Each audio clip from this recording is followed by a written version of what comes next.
Yo, hey, what's up, guys? Good afternoon. Doing the same old shit again. When people be like, what you do this weekend? I be like, the same old shit. Like, people really don't believe me sometimes, but I don't do a lot of different shit, yo. I try to hit the studio every afternoon and hard on the weekends, and that's about all I ever do, really. So we right back at it with the same old program, doing the same old two-step. You know what I'm saying? Same bat time, same bat channel.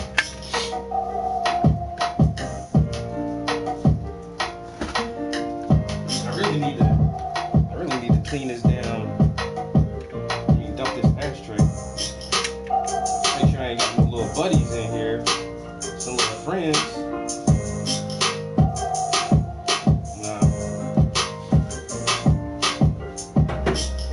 And we're listening to a new beat my homie sent me. He sent me the beat the other day and I just never listened to it yet, but this right here is really groovy, like melodic.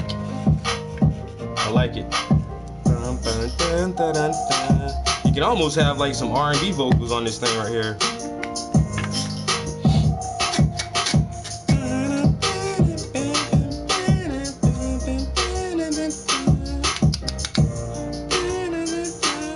I tried to make a couple beats over the weekend. I tried 2 beats and didn't finish either one of them, but they're both off to like an okay start. But I don't know if I'll fuck with one of them this week, but probably this weekend I'll try to finalize them. And then I got a bunch of beats on there that I made that I never put names to, so I might try to just slap some silly names. I really need to edit my beat list. I made like 60 something beats since last year, and honestly I only like maybe 6 of them out of the 60. So I need to edit my beat list down and delete a bunch of sounds on there that I don't listen to anymore. But yeah, that beat my homie sent me, let's listen to it one time, man. This is pretty groovy, kind of like I say, really melodic and like trance like almost. It's not his normal major boom bap hardcore like trap beats, which he's very known for. But this beat right here is just like smooth, y'all. I like this. I like when he switch it up like that.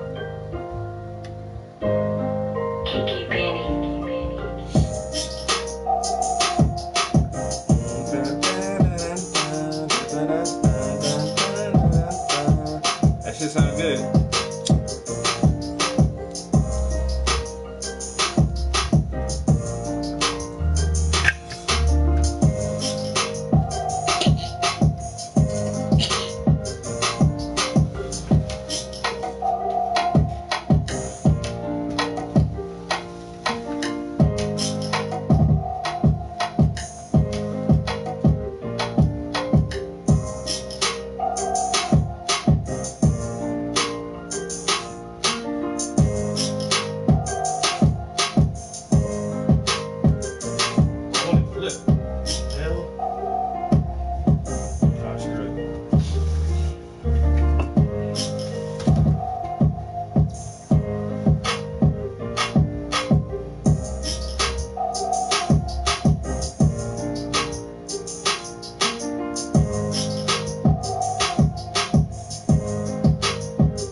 adjust my camera if I can't get it back to the normal zoom.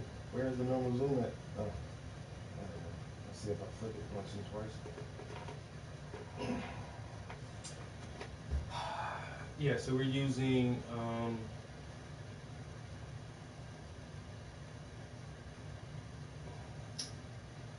AI to make art. Ha ha ha. What do y'all think about that? How you like them apples? Everybody else wanna just use AI just for making AI shit. Okay, so I can make some AI. My man Stan the man. I can make some AI generated images, and it's fun doing that. But after I generate the image like that, I'm gonna bring it into the real world and make it tangible. You can't touch this image. You can't pick it up and hold it and hang it somewhere unless you like print it out. But still, I think the paintings will be better. I really think the painting is gonna be better than the reference. It's gonna be so dope. I'm gonna be working on this series probably for the next couple years. Uh, at least the next year, the next upcoming year. I want to try to put at least maybe 6 or 7 paintings in this series. We'll see, because I thought the Reader series was only gonna have like 3 paintings in it, and then the Reader series wound up having 18 paintings in it, which is a big difference from 3. And so I'm looking at maybe, like I say, 6 or 7 canvases for this series, but this shit may turn into 10 or 12 or 18 canvases itself.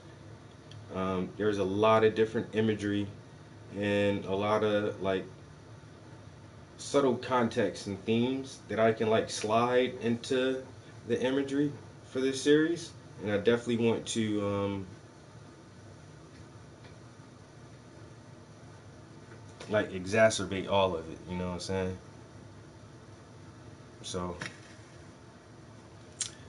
we'll see. I always have fun with my art. There's only like a few of my own pieces that I still kind of struggle with a little bit when I look at them. There's only a few pieces I ever really struggle with, like throughout the creative process. But normally I just always have fun. That's the main thing. I just try to have fun with my paintings and just try to enjoy myself. And that's how I know I'm doing a good job, because these are hella fun for me to paint right now. So I'm on to something. I think I'm on to something.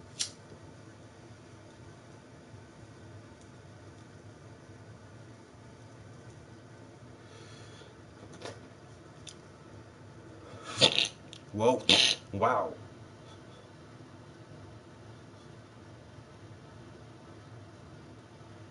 Whew. Okay.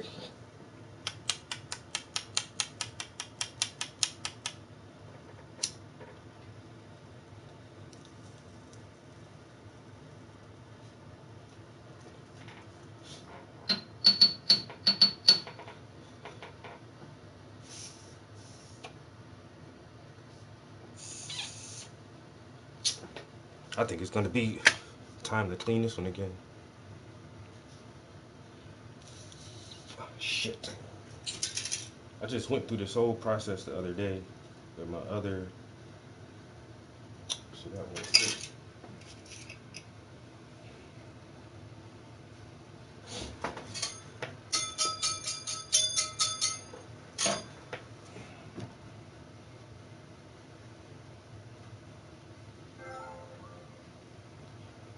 message. Bug Juice. Yo, Bug Juice, he ain't got no YouTube channel. He can't comment. He can't comment on YouTube. He had to send me a direct message. What's good, bro?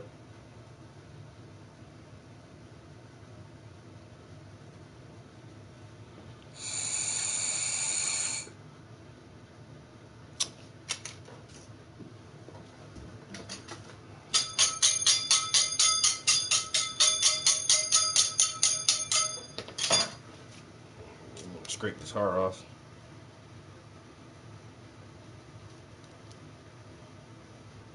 I had recently just cleaned this thing, so it's only a little bit was in there, like blocking the airway. But that's all it takes. That's way better. I cleaned the one out yesterday, over the weekend. All of this came out of one pipe.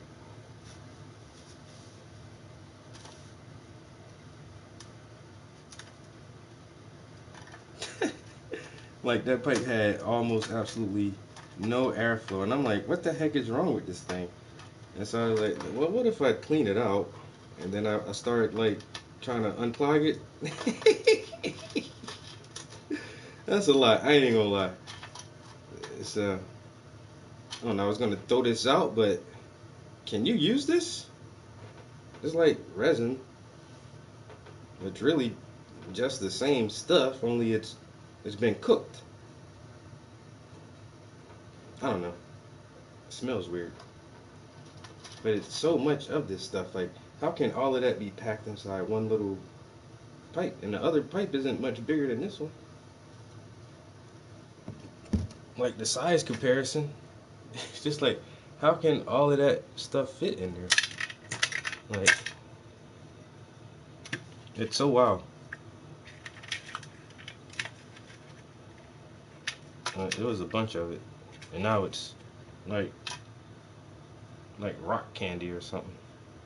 But it's real sticky. I don't know. Like I say, normally I throw that shit out, but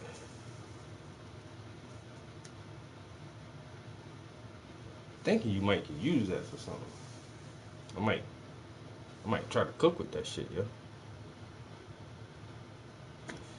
Yo, JGP, what's up, man? He said he figured out how to do everything now. So he got it all under control. Everything is all covered.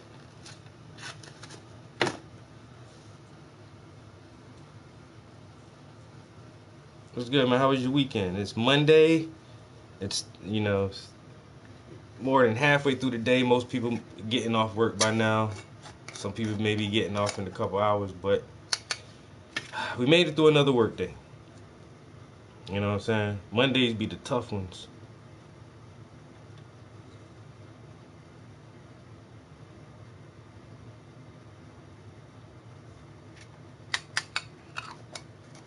Mondays be tough, but we made it. We made it through a Monday. And so now, what I want to do.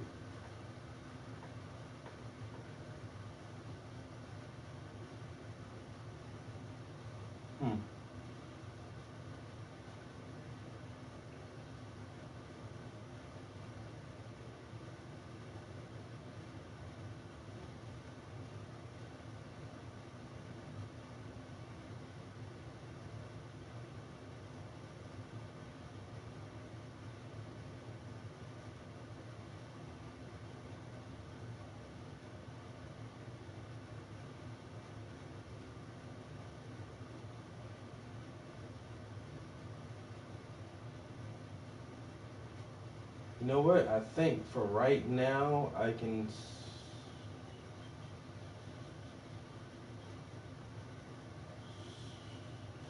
was trying to stick with the simple colors, the most basic colors, for as long as I could.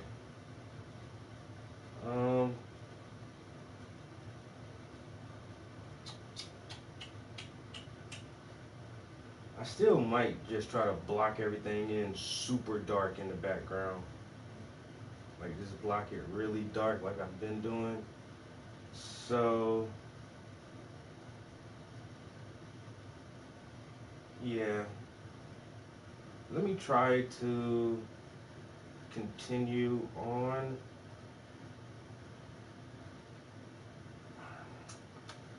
I guess. I don't want to add too many colors right now. This is it's a dark image.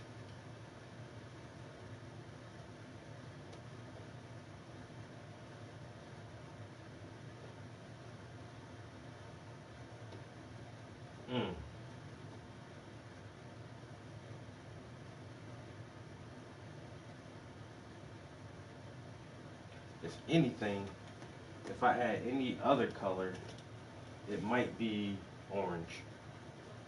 So I'm gonna add some more of this lamp black because we used all of that yesterday. Just a little bit. I'll leave that. If I need more, I'll add more. And we're gonna add some Prussian blue, which is almost black, but not quite. And we have cerulean blue and titanium white are already on the palette. We were able to save that from yesterday. And if I add anything, should it be orange or red? I might actually add, if I make it red for the underpainting and then come back with a rusty colored orange on top, that may actually give it the most amount of depth. If I go a little darker now, alright, so I really think this should be able to carry me for this section. 1, 2, 3, 4, 5 colors. Once again, we're just blocking in the background.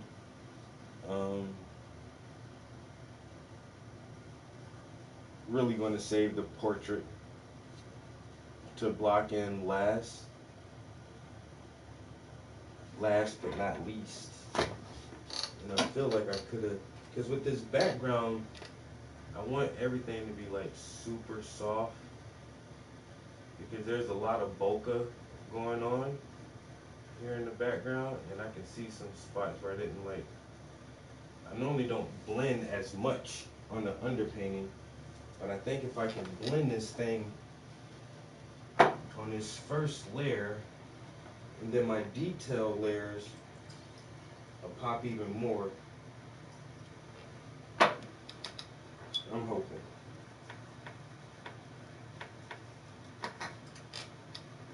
I don't normally do like really like soft backgrounds like that where it has that extreme bokeh effect. But I'll try it. It's the out of focusness that makes everything in the background like really soft and blurred, where you can still see distinct colors and shapes, but they don't have really sharp defined lines. So just trying to make that work right now. I'm hoping that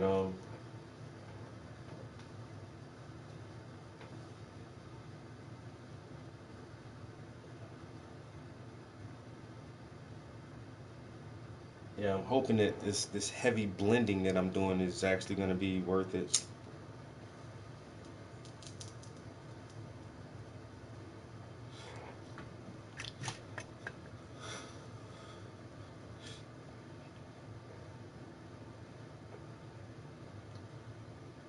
But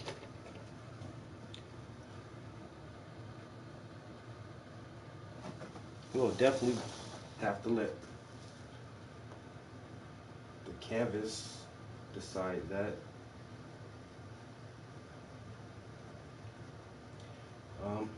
If this will be good enough or not.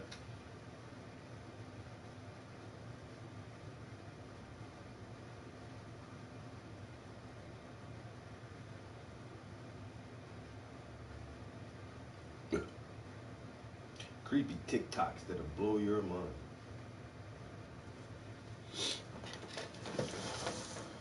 All right. NT by T out.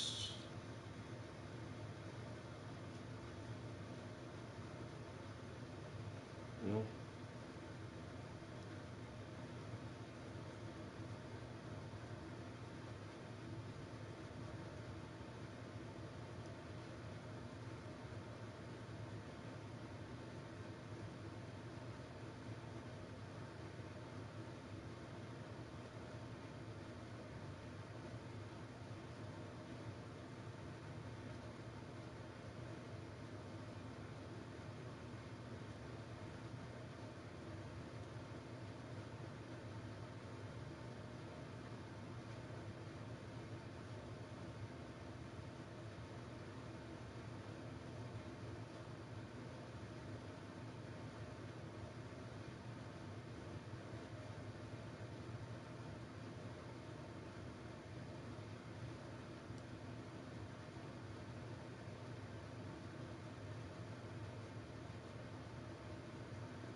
Hold on.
All right.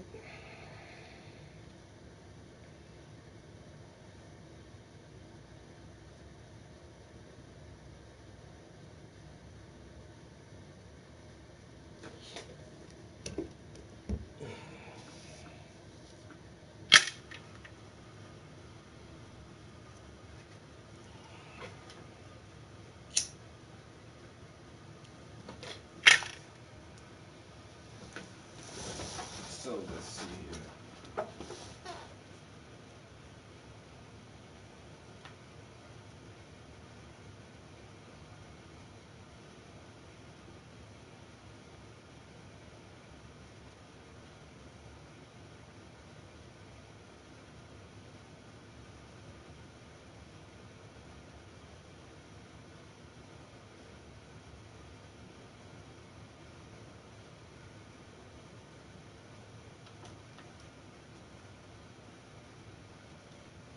Isn't that the weirdest thing?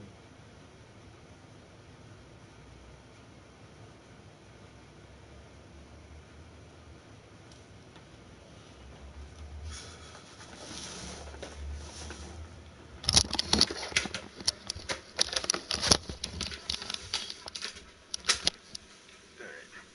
Let's see if we can do this.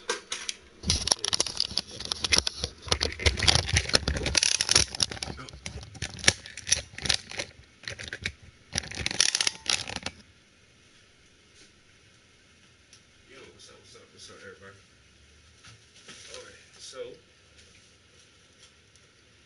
been starting some new paintings recently. I posted a couple weeks ago that I'm going to stop the reader series for a little while. Uh, I have to say a little while now because I said I was going to end the reader series, and I had a couple of people like, "What the fuck are you talking about, bro?" They're like, don't stop doing that."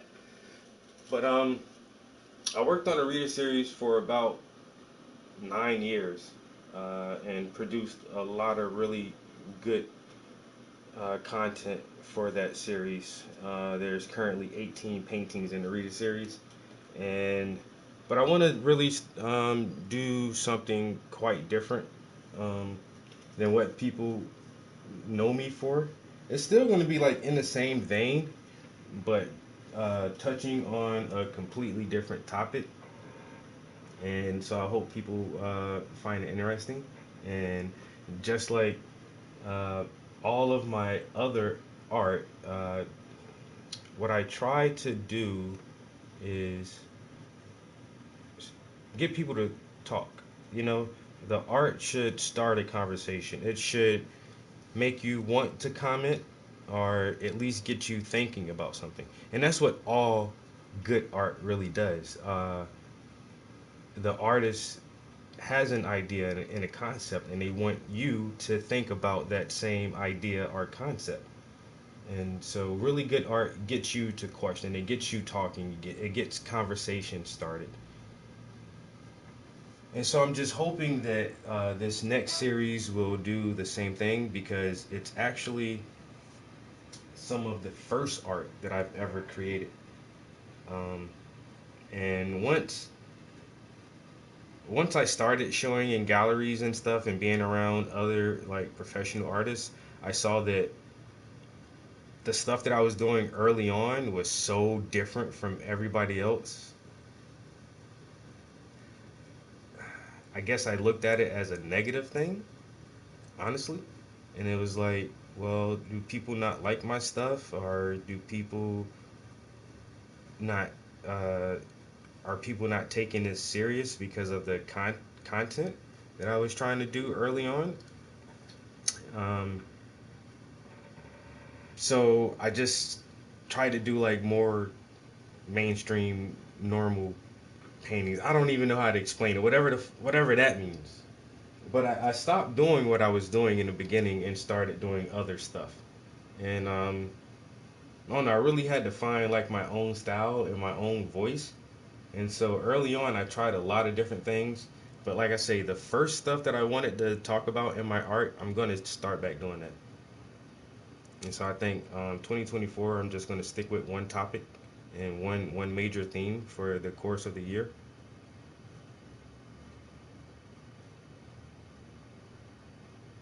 Thank you. I appreciate it. But so I'll show you guys what some old stuff.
The concepts of the pyramids possibly being some type of energy generator, power plant, or something like that. And I don't know where that other one is at. It might be over here still. So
but now I'm just gonna do it anyway.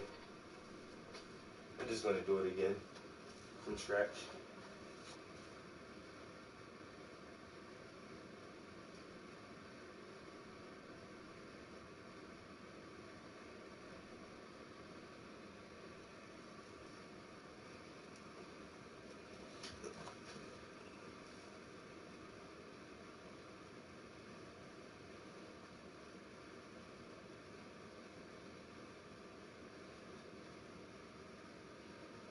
So this is the kind of stuff to be expected from me for a little while.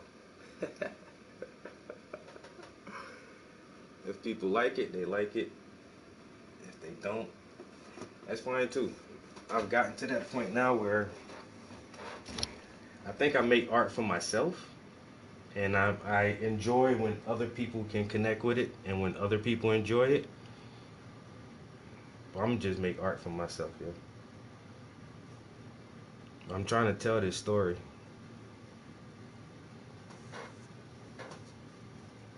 and a lot of people know the story. I don't know what's wrong with my iPad. This thing just won't. I don't know what that was.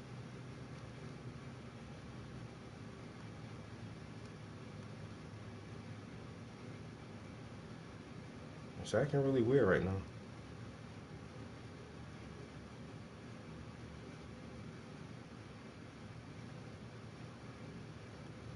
Yo, what is wrong with my iPad? It won't let me open it back up for some reason. Hello.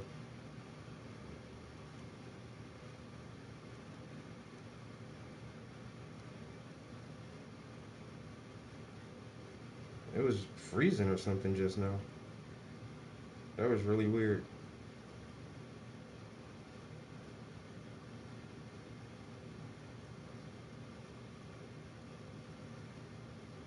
And it's still like it's frozen. Come on. What is wrong with this thing?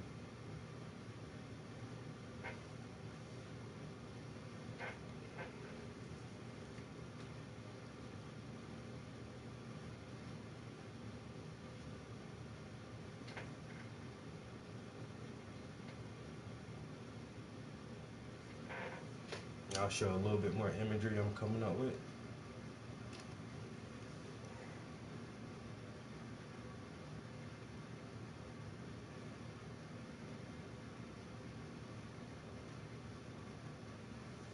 Something like that.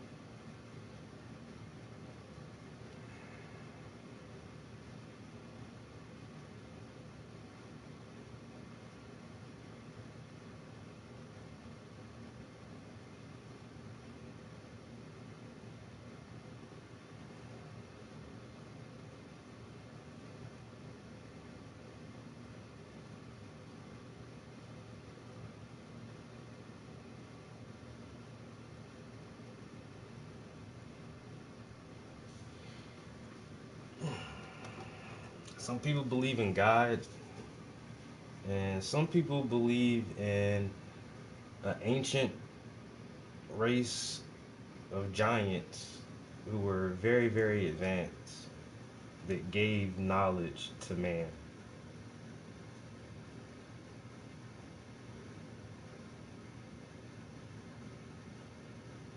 They were so advanced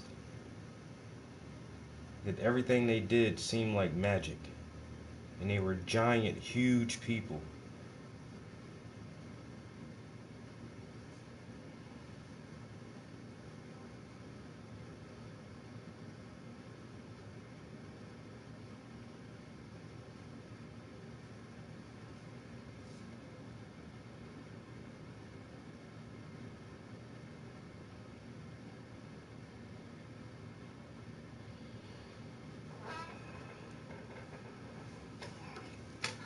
So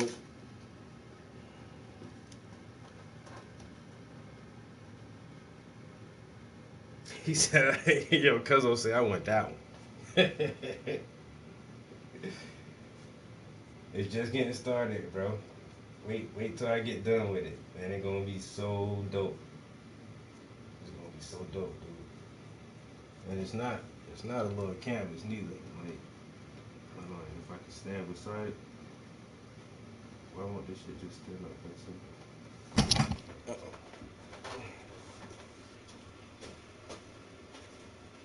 Yeah, this joint ain't small, bro.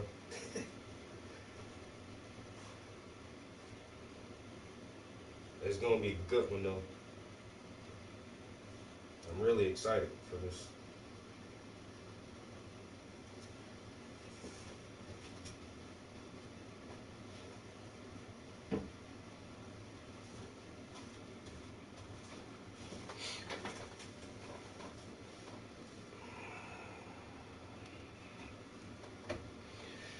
But yo, Chaz, the man, the art is in the eye of the artist. I know that's right. The art is always in the eye of the artist, dog.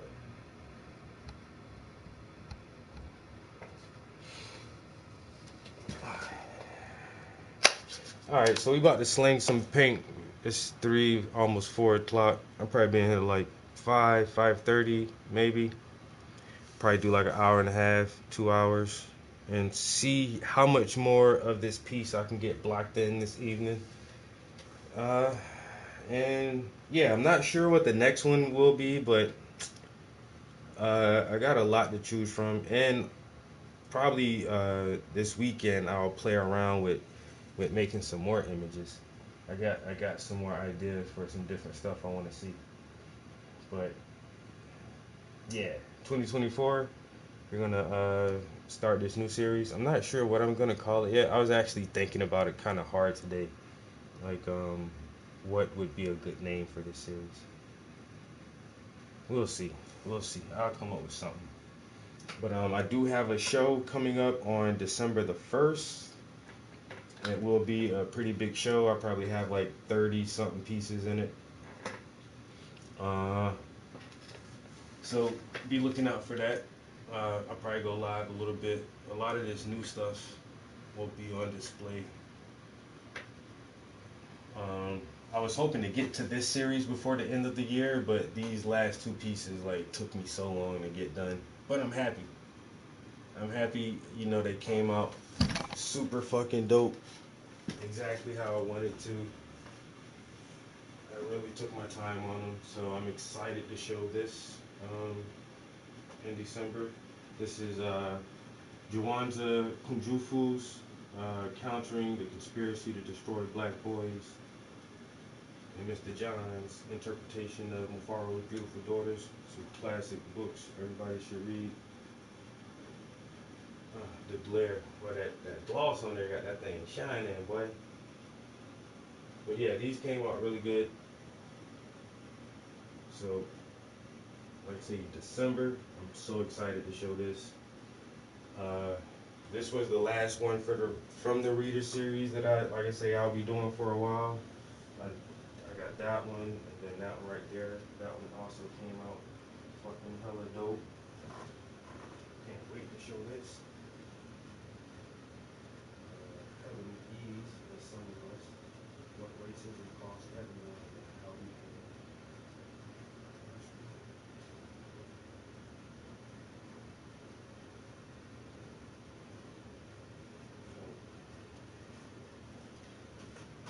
Ended the year out on a good note. Yo, Toy, what's up, man? We on YouTube right now, so we about to focus on YouTube. Appreciate everybody jumping into the Facebook stream. Just always love sharing art, talking about art, chilling in the studio.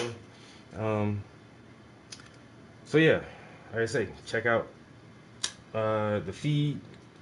Stay posted for some of this new art that I'll be doing. Um, and stay tuned for December 1st.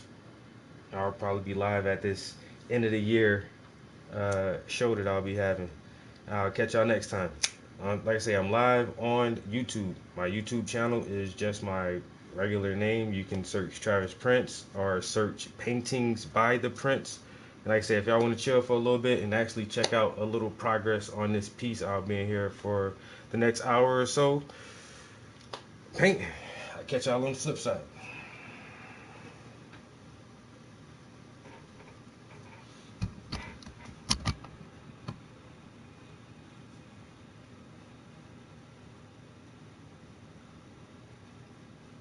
Could you paint the ice dragon perched on the diamond? I got you, bro. I can definitely paint the ice dragon. Uh, on a diamond. Diamonds are forever, forever, forever. Diamonds are forever, forever.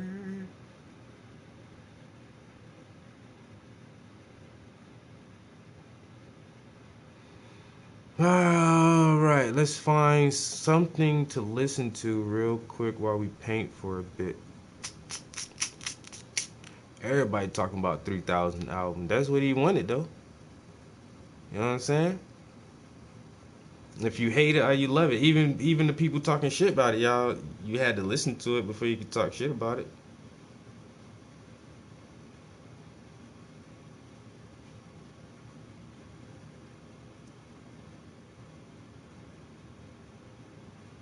All right.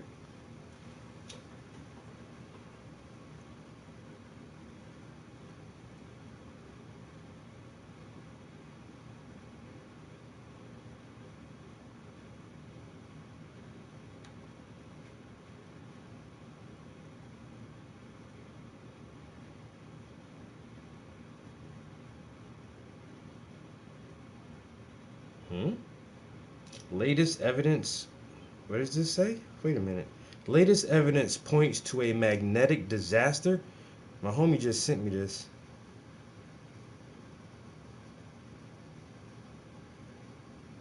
Weight problems? Try this simple ice hack with water before bed starting tonight. You may not know this, but the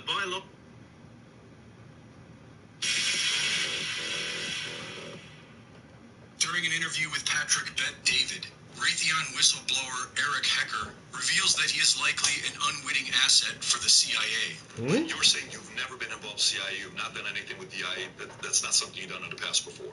I've never been directly employed by any of those companies, alphabet agencies, however you want to title them. But having looked backwards, I question the proximity that I was to them.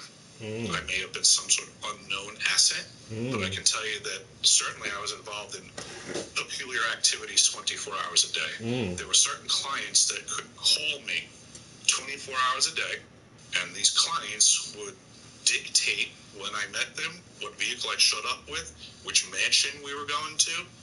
Are these names we would recognize? John Tunney was one of them, owner of the Carlyle Group. Familiar with the Carlyle? Of course I am, yes. I did a lot of peculiar... So the Carlyle Group is a financial hedge firm that deals with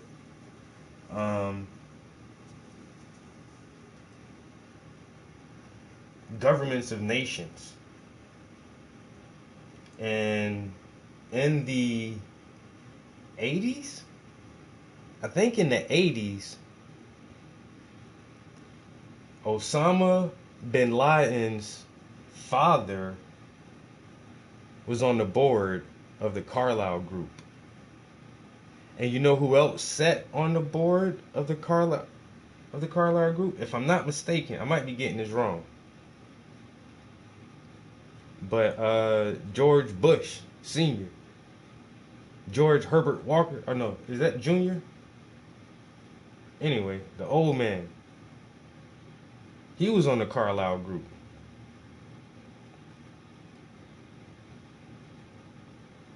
And the son,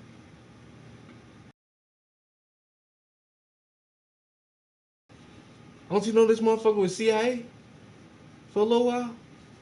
I think his daddy was too. And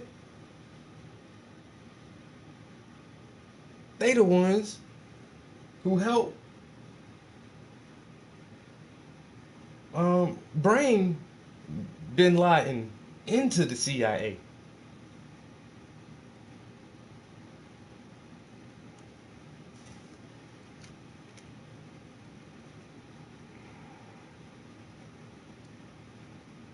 We work for the Carlyle Group and their facilities and their personnel. So to unpack peculiar work, what does that mean?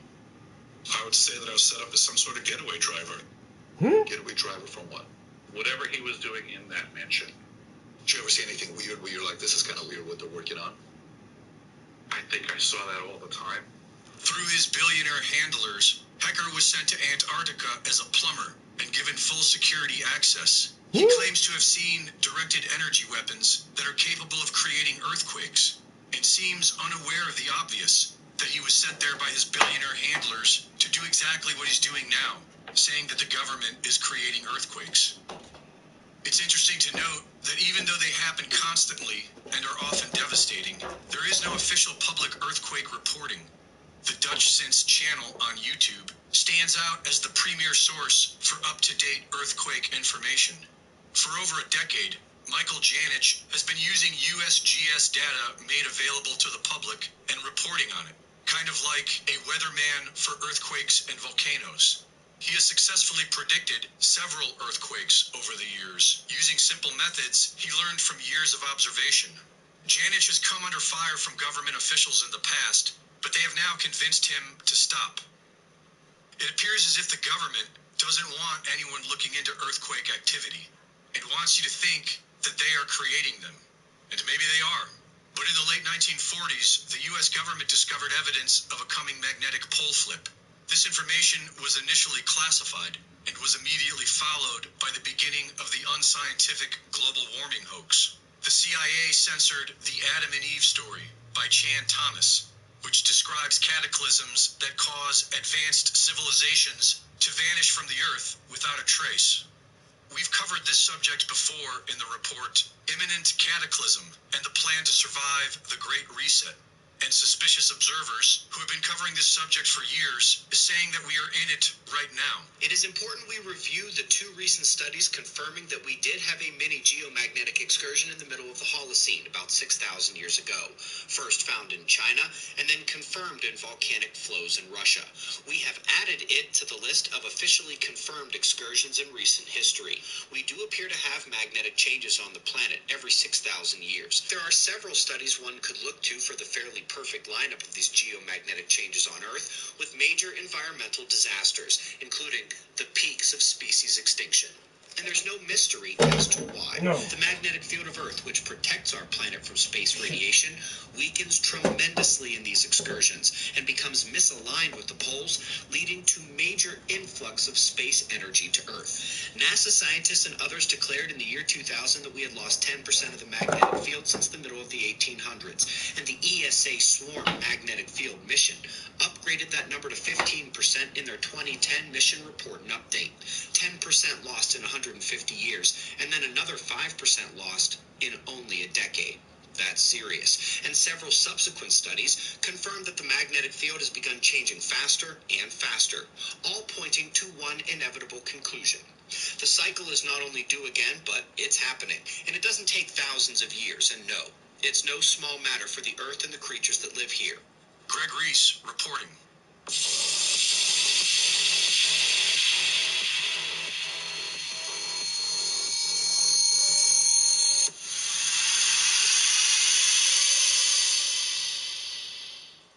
Thank you for watching the latest Greg Reese Report.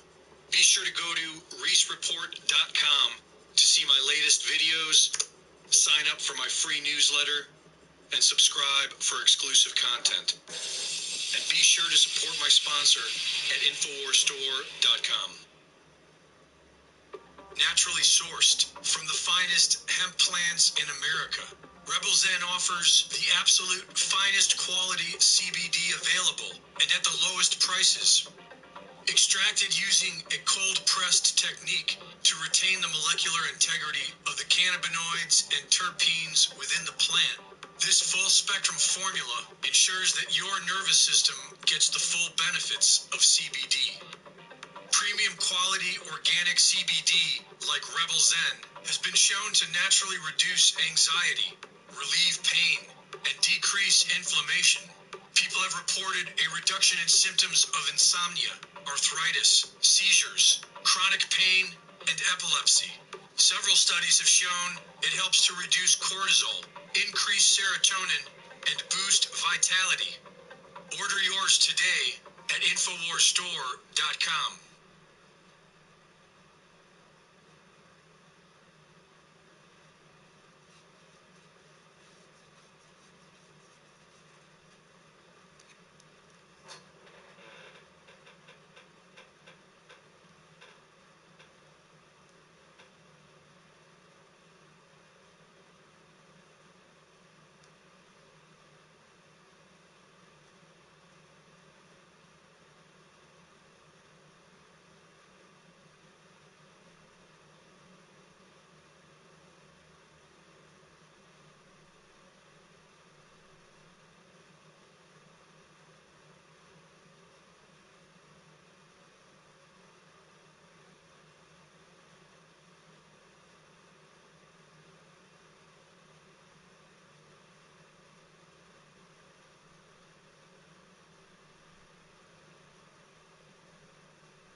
nationalities, family histories, racial history, and Candace Owens, I believe, is a pretty devout Christian and outspoken. It's very curious the way this issue has impacted formerly pretty aligned spaces that were basically about individual freedom, weren't they, and not wanting state intervention. And there was a lot of sort of, I guess, anti-woke tropes and stuff like that that kind of held together this sort of group, whether it's the Daily Wire or perhaps even these new right-wing and even left-wing anti-establishment groups that have come together in the last 5-10 years as an advent of independent media and this new technological age. Certainly this ancient and historic issue has caused fissures and division that were not visible before. I wonder if these interpersonal spats that... Wait a minute, what?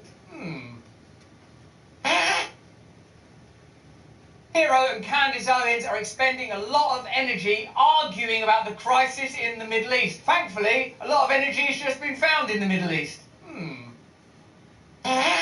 Hi there, you awakening wonders. Thanks for joining us on this voyage to truth and freedom together at a time of almost universal conflict where people who have very little connection to these horrific, somewhat global incidents are not talking to one another or finding new disputes. It's important, isn't it, that we at least try to elevate a spirit of congeniality, open-heartedness and good faith? Is it? Do you consider it important? Let me know in the chat. Certainly former allies like Candace Owens and Ben Shapiro are now at loggerheads, quarrelling, involved in an aggressive discourse on the subject of the Middle East. Now, Ben Shapiro is an Orthodox Jew with strong connections to Israel. It's pretty obvious he's going to have very, very strong views that are affected by his religion, his faith, his nationality, his family history, his racial history. And Candace Owens, I believe, is a pretty devout Christian and outspoken. It's very curious the way this issue has impacted formerly pretty aligned spaces that were basically about individual freedom, weren't they, and not wanting state intervention. And there was a lot of sort of, I guess, anti-woke tropes and stuff like that that kind of held together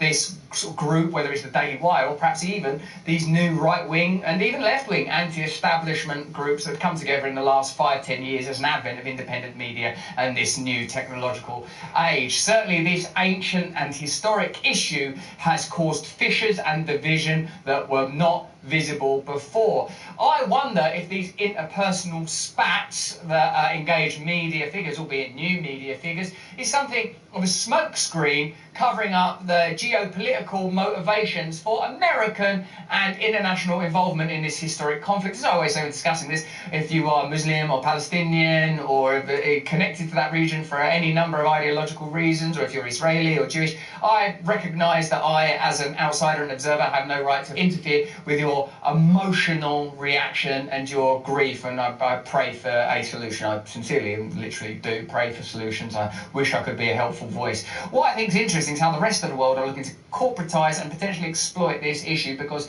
there has been gas and natural oil found in that region. So that's fascinating, isn't it? Because if this was anywhere else and any other subject and you found out that America were kind of getting involved and then there was oil there, I mean, there's, you know, we don't have to look far for an example, Iraq.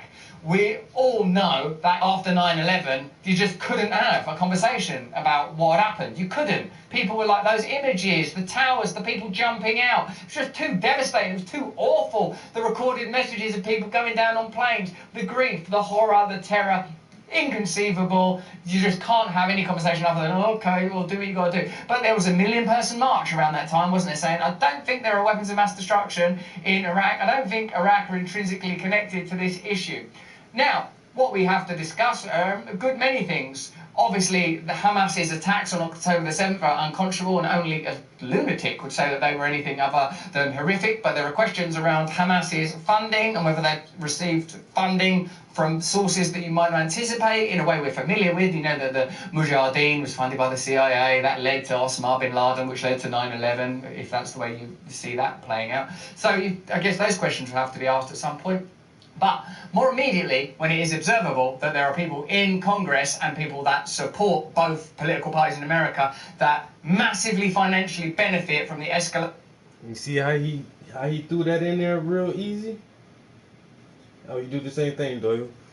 Like I said when we were just listening to the last video when the guy mentioned the Carlyle Group. Once again, the Carlyle Group, the Bin Laden family was a part of the Carlyle Group, and that's how Bin Laden got in to the CIA. And that was a whole different video on Rumble from a whole different guy, really talking about it, kind of a different subject. And then here, as soon as he mentioned anything about that, about Bin Laden, you have to mention that he was funded by the CIA with the Mujahideen. Everybody should know this. And his family members, his father was a part of the Carlyle group along with the Bush family. Everybody is in fucking cahoots. Everybody's in cahoots with each other. All the time. And then his CIA cover name was Tim Osman. And that's why Russell just called him Osman Bin Laden. Because is he Tim Osman or is he Osama Bin Laden? Just like our ex-president, is his name Barry Soetoro or is his name Barack Obama? Because these motherfuckers got aliases. To 9/11, if that's the way you see that playing out. So I guess those questions will have to be asked at some point. But more immediately, when it is observable that there are people in Congress and people that support funding from sources that you might not anticipate in a way we're familiar with, you know that the Mujahideen was funded by the CIA, that led to Osama bin Laden, which led to 9/11, if that's the way you see that playing out. So I guess those questions will have to be asked at some point.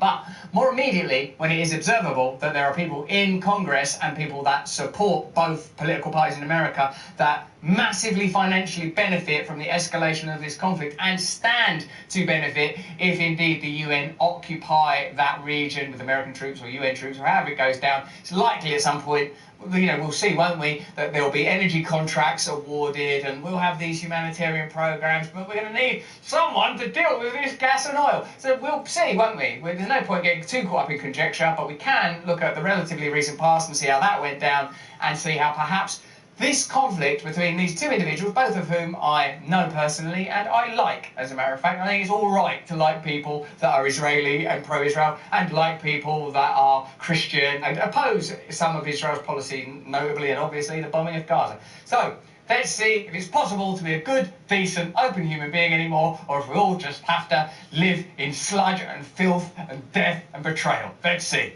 Yes, the question is about Candace Owens. I think her behavior during this has been disgraceful. Without a doubt.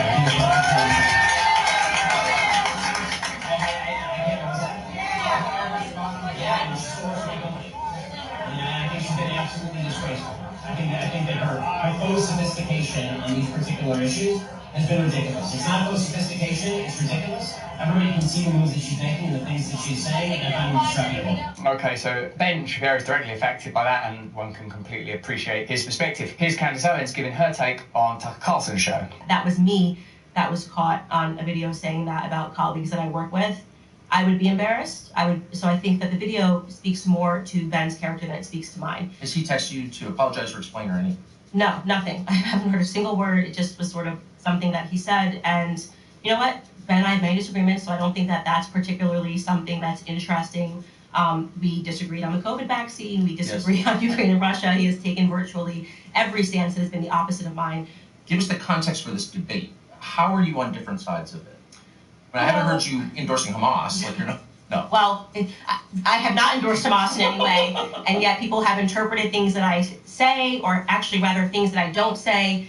It's becoming very much reminiscent to me, and why I have used my platform to say this, of Black Lives Matter, where if you don't say anything, they say your silence is violence. If you say something and it's even-handed and it's nuanced, which is to say, during the times of Black Lives Matter, you might say, I don't support police brutality. Who does? I don't support racism. Who does?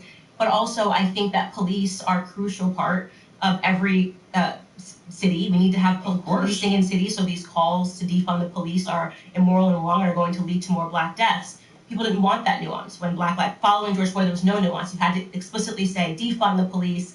I'm seeing a lot of that behavior right now when it comes to the Israeli-Palestinian conflict, a conflict that I have seen every single person, including myself, condemn what happened on October 7th. Because who wouldn't condemn terrorism? It's obvious. Who would not condemn innocent Israelis dying? But if you then say that it is also sad when an innocent Palestinian child dies, suddenly this is pro-Hamas, or you need to say, even when you're talking about how sad it is that a child dies, you need to button that statement by saying, but that child was a human shield. That's not going to be my response. On both sides of the conflict, I pointed to the people that are mocking dead Israeli children and said that they are horrific. I'm even keel on this matter, and yet people think that you need to be extreme. So people that have become more radical and extreme are perceiving a moderate stance as not enough. What this conflict perhaps does is illustrates how there's this new sort of shifting of perspectives and new conflict where presumably previously there were alliances. I mean, think of people now that are pro-Palestinian that will be watching Candace Owens going, yeah, I agree with her, who just 6 months ago would have been, Candace Owens, I hate Candace Owens. She's not saying what I want her to say on Black Lives Matter. So isn't it really odd that these fracturing incidents keep being perpetuated and ground out through social media? I'm not saying that they're not real or they didn't happen. I know Black Lives Matter was a real perspective, and I understand that what's happening now is real. I'm not questioning that, I'm talking about its impact. What the conflict between Shapiro and Owens ultimately comes down to is Ben Shapiro, for reasons that I perfectly understand, given what I've outlined about Ben Shapiro, believes that America should heavily invest in supporting Israel. And Candace Owens, whose perspective I completely understand, says that America should not heavily invest in Israel. Let's see what the President of the United States, Joe Biden, throughout his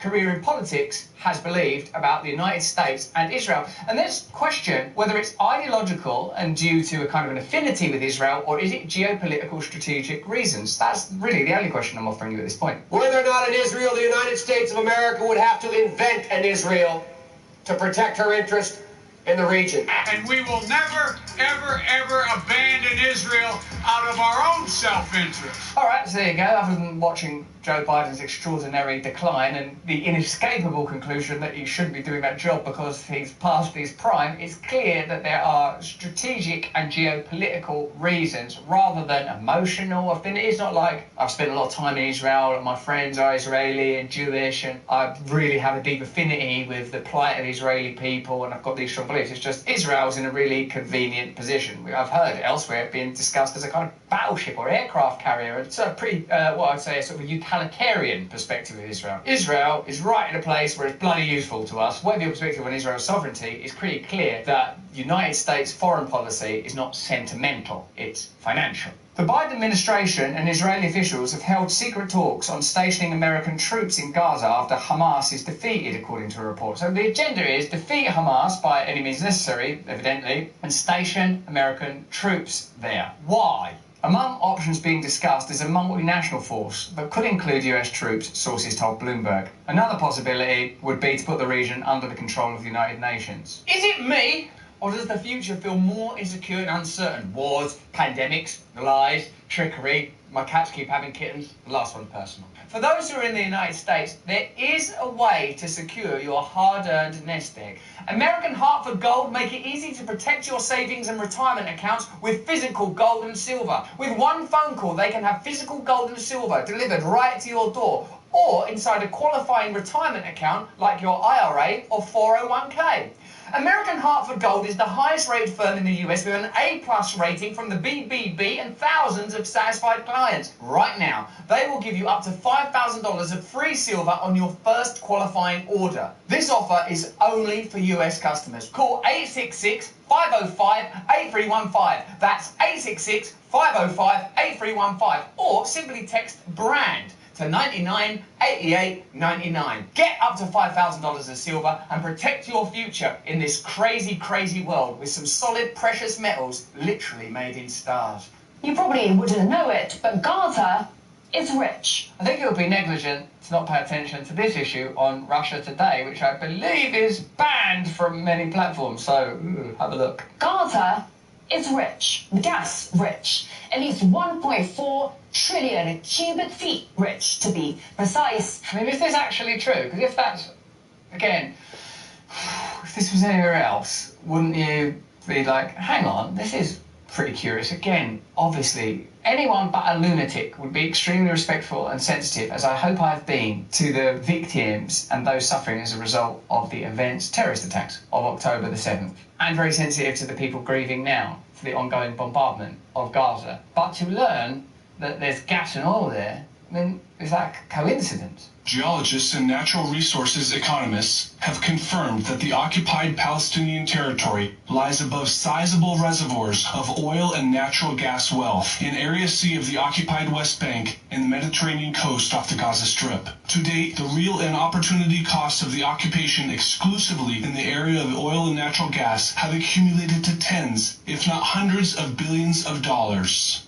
Okay, well, I don't know what that is, and it seems pretty early to make a definitive statement, but surely that's not nothing, potentially hundreds of billions of dollars of oil and gas, given what we know about American involvement in politics and conflicts in that region, Iraq. It is beyond just the United States, though, because the United Kingdom, this is fascinating. Rishi Sunak, the British Prime Minister, you know that he was part of a hedge fund that invested heavily in Moderna. And for his family, in addition to his connections to Moderna, he's connected to Infosys, his father-in-law's company, who have connections to BP. And BP have recently been given contracts to process and handle this oil. So the UK, through the Prime Minister and British Petroleum, one of the defining corporations of this nation, and Infosys, a company with strong connections to the WF, are all connected to this issue. Again, I'm not trying to advance a conspiracy theory, I'm just listing some facts that seem not good. In mid-October, Rishi Sunak voiced unequivocal UK support for Israel, not just today, not just tomorrow, but always. It's not a One Direction song. At the end of October, Israel's energy ministry said it had awarded 12 licenses to 6 companies to explore for natural gas off the country's Mediterranean coast. The licence awards, which came as the Israel-Hamas conflict ended its 4th week, included British Petroleum. Just 2 months before Rishi Sunak opened hundreds of new licences for oil and gas extractions in the North Sea, an IT firm founded by his father-in-law signed a $1.5 billion deal with the energy giant BP. The Times of India reported in May that Indian IT giant Infosys, in which Sunak's wife Ashkata Murty also has a reported £400 million stake. The wife of the Prime Minister has a £400 million. How do you have people that live in that world running country? It just doesn't seem fair or right or proper, does it? That whole system doesn't work. It should be assemblies, regionalised control, decentralised, the principle of subsidiarity, localised power as much as possible. Not like, who are the richest, most powerful people with the most ambition to centralise all power and create deals around the world that are going to generate wars and drain countries of their resources. Get them in charge. The Times of India reported in May that Indian IT giant Infosys, in which Sunak's wife Ashkata Murty also has a reported £400 million stake, won a deal from the global energy company thought to be the 2nd largest in the history of the firm. So it's not a meaningless deal even for a massive global corporation. Despite the company being partly owned by his wife's family, Sunak previously said the marriage is of no legitimate public interest. Isn't it extraordinary? The things that are considered to be of legitimate public interest and things that you should just, that's not of legitimate public interest. I've just done a $1.5 billion deal with a company that's heavily connected to my wife. That's not public, that's private. What a weird little setup. What a curious set of morals. Okay, Ben Shapiro thinks that the United States should get heavily involved in the Israel-Hamas conflict. Candace Owens says, not really. It seems that there are discussions now to place US troops in Gaza and have either a US force or a UN force occupy Gaza. We now know that there's oil and gas in Gaza, that British Petroleum have a potential contract with Israel to investigate the refining and processing of that gas and oil. British Petroleum is connected to the wife of our Prime Minister. Now, is there any precedent for creating a military situation, occupying a territory, and then awarding a series of contracts? Again, we're not talking about the direct combatants here of Israel and Hamas. We are talking about a global set of interests that are able to exploit conflicts to generate power and profit. Now, is there a recent precedent, and are there any global figures who are kind as all hell and will be president right now if everyone was a bit less racist? Iraq has one of the largest customer bases in the entire Arab world. It has one of the world's largest supplies of oil, and it has one of the best educated workforces in the region. Iraqis are looking to rebuild every sector of their economy. Not only their oil sector, but agribusiness, transportation, housing, banking, and many others. And so it's time for the United States to start thinking of Iraq as a business opportunity. Don't start thinking of it as dead children. That'll skew your perspective. Put them dead children way out of your mind. Focus on the business opportunity. And in fact, the business opportunity is what we have to look at with regard to this region right now, because it appears that there is one. That isn't to say that October the 7th wasn't a tragedy, and it's certainly not to suggest that those events were anything other than a national tragedy for the people of Israel, in the same way that the subsequent bombing is a tragedy for the people of Gaza. What we are looking at now is US and UK and globalist involvement in a region that appears to have some resources that are about to be exploited pretty hard. A supporter of the war in Iraq, Hillary Clinton racked up quite the rap sheet during her time as Secretary of State, escalating wars, greenlighting coups, and generally maintaining and expanding US power around the globe. Escalating wars, greenlighting coups, expanding US power. Remember, the same sort of people are now in charge. It's not like... And then we got rid of all those people and put the Care Bears in charge, didn't we? They're still running things. Clinton and Obama got away with hawkish policies because they stuck to the language of humanitarian intervention and liberation. Remember, this is something we continually observe. Now, it's almost like that trick was starting to wear out. People were starting to go, these people that claim to be the left are some of the most authoritarian, censorship-endorsing, surveillance-creating, draconian people and institutions we've ever dealt with. Oh yeah? Well, get ready for the mother of all conflict. Get ready, peripheral anti-establishment voices, to be divided like you've never been divided before. The quote, "It's time for the United States to start thinking of Iraq as a business opportunity," was included in an email released by the State Department that specifically mentioned JP Morgan and ExxonMobil. Imperialism has always required looking at natural resources, territory, human beings, through an economic lens. Whether that was British involvement in India or the colonies from which the slave trade was created, or America's involvement in Iraq. This modality, this mentality, is, I suppose, the central liturgical belief of the globalist machine, isn't it? That the world is a resource that should be regarded through one lens and controlled by a centralised group. Whether that's Bill Gates saying, oh, Africa, they don't know how to farm that place, let's patent their seeds and send them some information. India, they don't know how to farm that. Globalism requires a centralising mentality, doesn't it? And isn't it clear that crisis over the last, well, a couple of decades really, perhaps longer than that, has been exploited? Is crisis exploited generally to create economic opportunity? Yes. Was it exploited during the Iraq War? Yes. Is there any reason to think that that practice would have stopped, particularly after the pandemic and the wealth transfer that took place there? I would say there is no reason to think it would have stopped. JP Morgan was selected by the US government to run a key import-export bank in Iraq, and in 2013 announced plans to expand its operations in the country. ExxonMobil signed a deal to redevelop Iraqi oil fields. JP Morgan has collectively paid the Clintons and the Clinton Foundation at least $450,000 for speeches. Do you know what I like? Your speeches. Do one of those speeches where you say, we're going to get a contract for billions of dollars. Okay, I like giving these. There's going to be a contract for JP Morgan for billions of dollars. Oh, God. Gets me every time. I promised myself I wouldn't cry. And ExxonMobil has donated over $1 million to the family's foundation. But if you think there's a connection between these donations and these business practices and the eventual geopolitical machinations of the United States and their partners in the energy field and military-industrial complex, you, my awakening wonder chum, are a conspiracy theorist. When there is a conflict such as this one that's causing division, even in places where there were loose alliances forming, I think it's very important for us to say, is it possible, am I wrong about this? Is it possible to go, look, I recognise you've got really strong views on this and I understand why you would. Perhaps I would, obviously I would if I was in that position. People are the way they are created through their conditions and their personal experiences, and what we're supposed to do, I think, is not judge people, but try to find things that we can agree on so that we can confront the centralising forces that are exploiting every single crisis, maybe in some instances, not this one, generating crisis in order to divide and control people. If we go, no, pick a side, then that's really helping them. In a globalist context, it's so easy, obviously, look, to divide people. And unless we find things we can agree on, like this crisis is being exploited,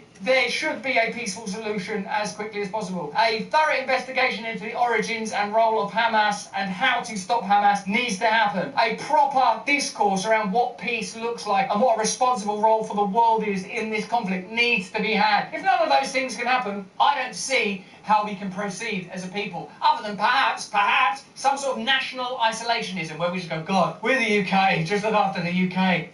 Too heavy. France look after France, Syria look, well, good luck Syria, good luck anywhere that's got any mineral resources that America are interested in. So, a conflict between Shapiro and Owens is indicative of a climate where conflict has to be dominant in order for us not to be able to have a clear perspective of some of the ulterior motives that might be influencing, in particular, America and the rest of the world's involvement in this painful, agonising, historic conflict. But that's just what I think. Why don't you let me know what you think in the comments and the chat? Have a look at either of these videos if you want to. Remember, we stream every day at these times. ET 12. That's us. Join us then. More important than any of that is if you can, please stay free. Hey, thanks for watching. If you want to see more uncensored content where free speech can flourish, join our live stream. Click the link right here to watch the next video if you want to, or become a member of a growing movement. Download the Rumble app and you'll be informed every time we make a new piece of content. Stay free.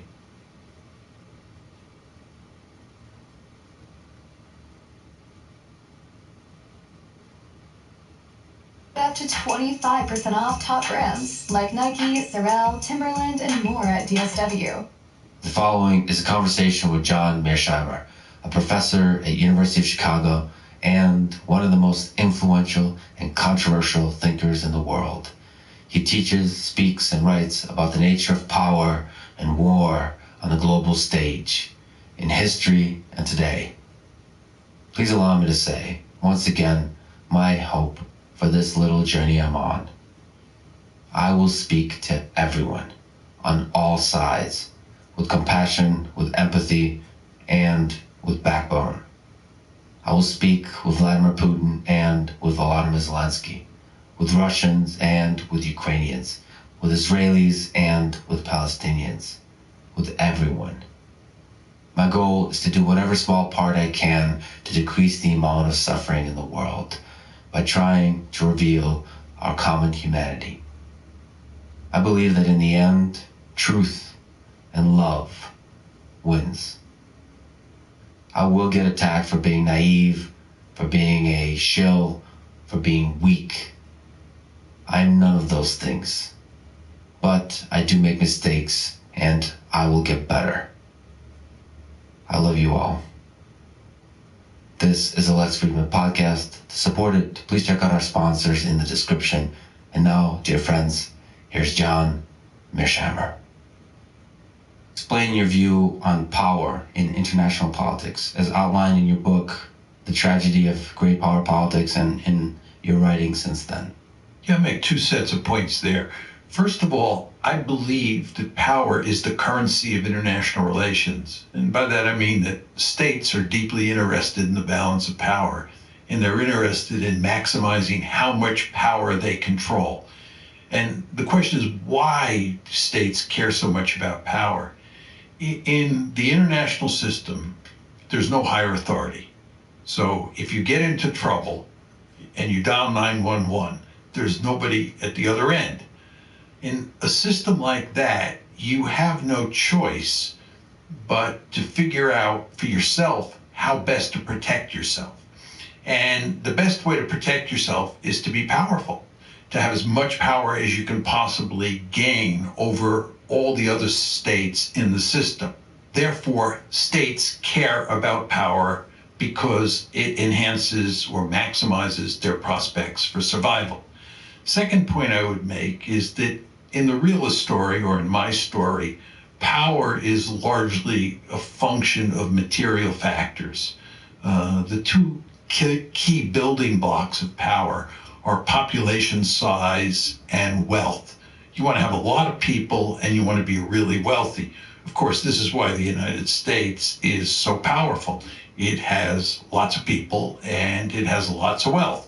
China was not considered a great power until recently because it didn't have a lot of wealth. It certainly had population size, but it didn't have wealth. And without both a large population and much wealth, you're usually not considered a great power. So I think power matters, but when we talk about power, it's important to understand that it's population size and wealth that are underpinning it. So there's a lot of interesting things there. First, you said nations, in relation to each other, is essentially in a state of anarchism. Yeah, well, anarchy basically means the opposite of hierarchy. Sometimes people think when you're talking about anarchy, you're talking about murder and mayhem, but that's not what anarchy means in the realist context. Anarchy simply means that you don't have hierarchy. There's no higher authority that sits above states. States are like pool balls on a table, right? And in an anarchic world, there's no higher authority that you can turn to if you get into trouble. And of course, the political philosopher who laid this all out was Thomas Hobbes. And Hobbes talked about life in the state of nature. And in the state of nature, you have individuals.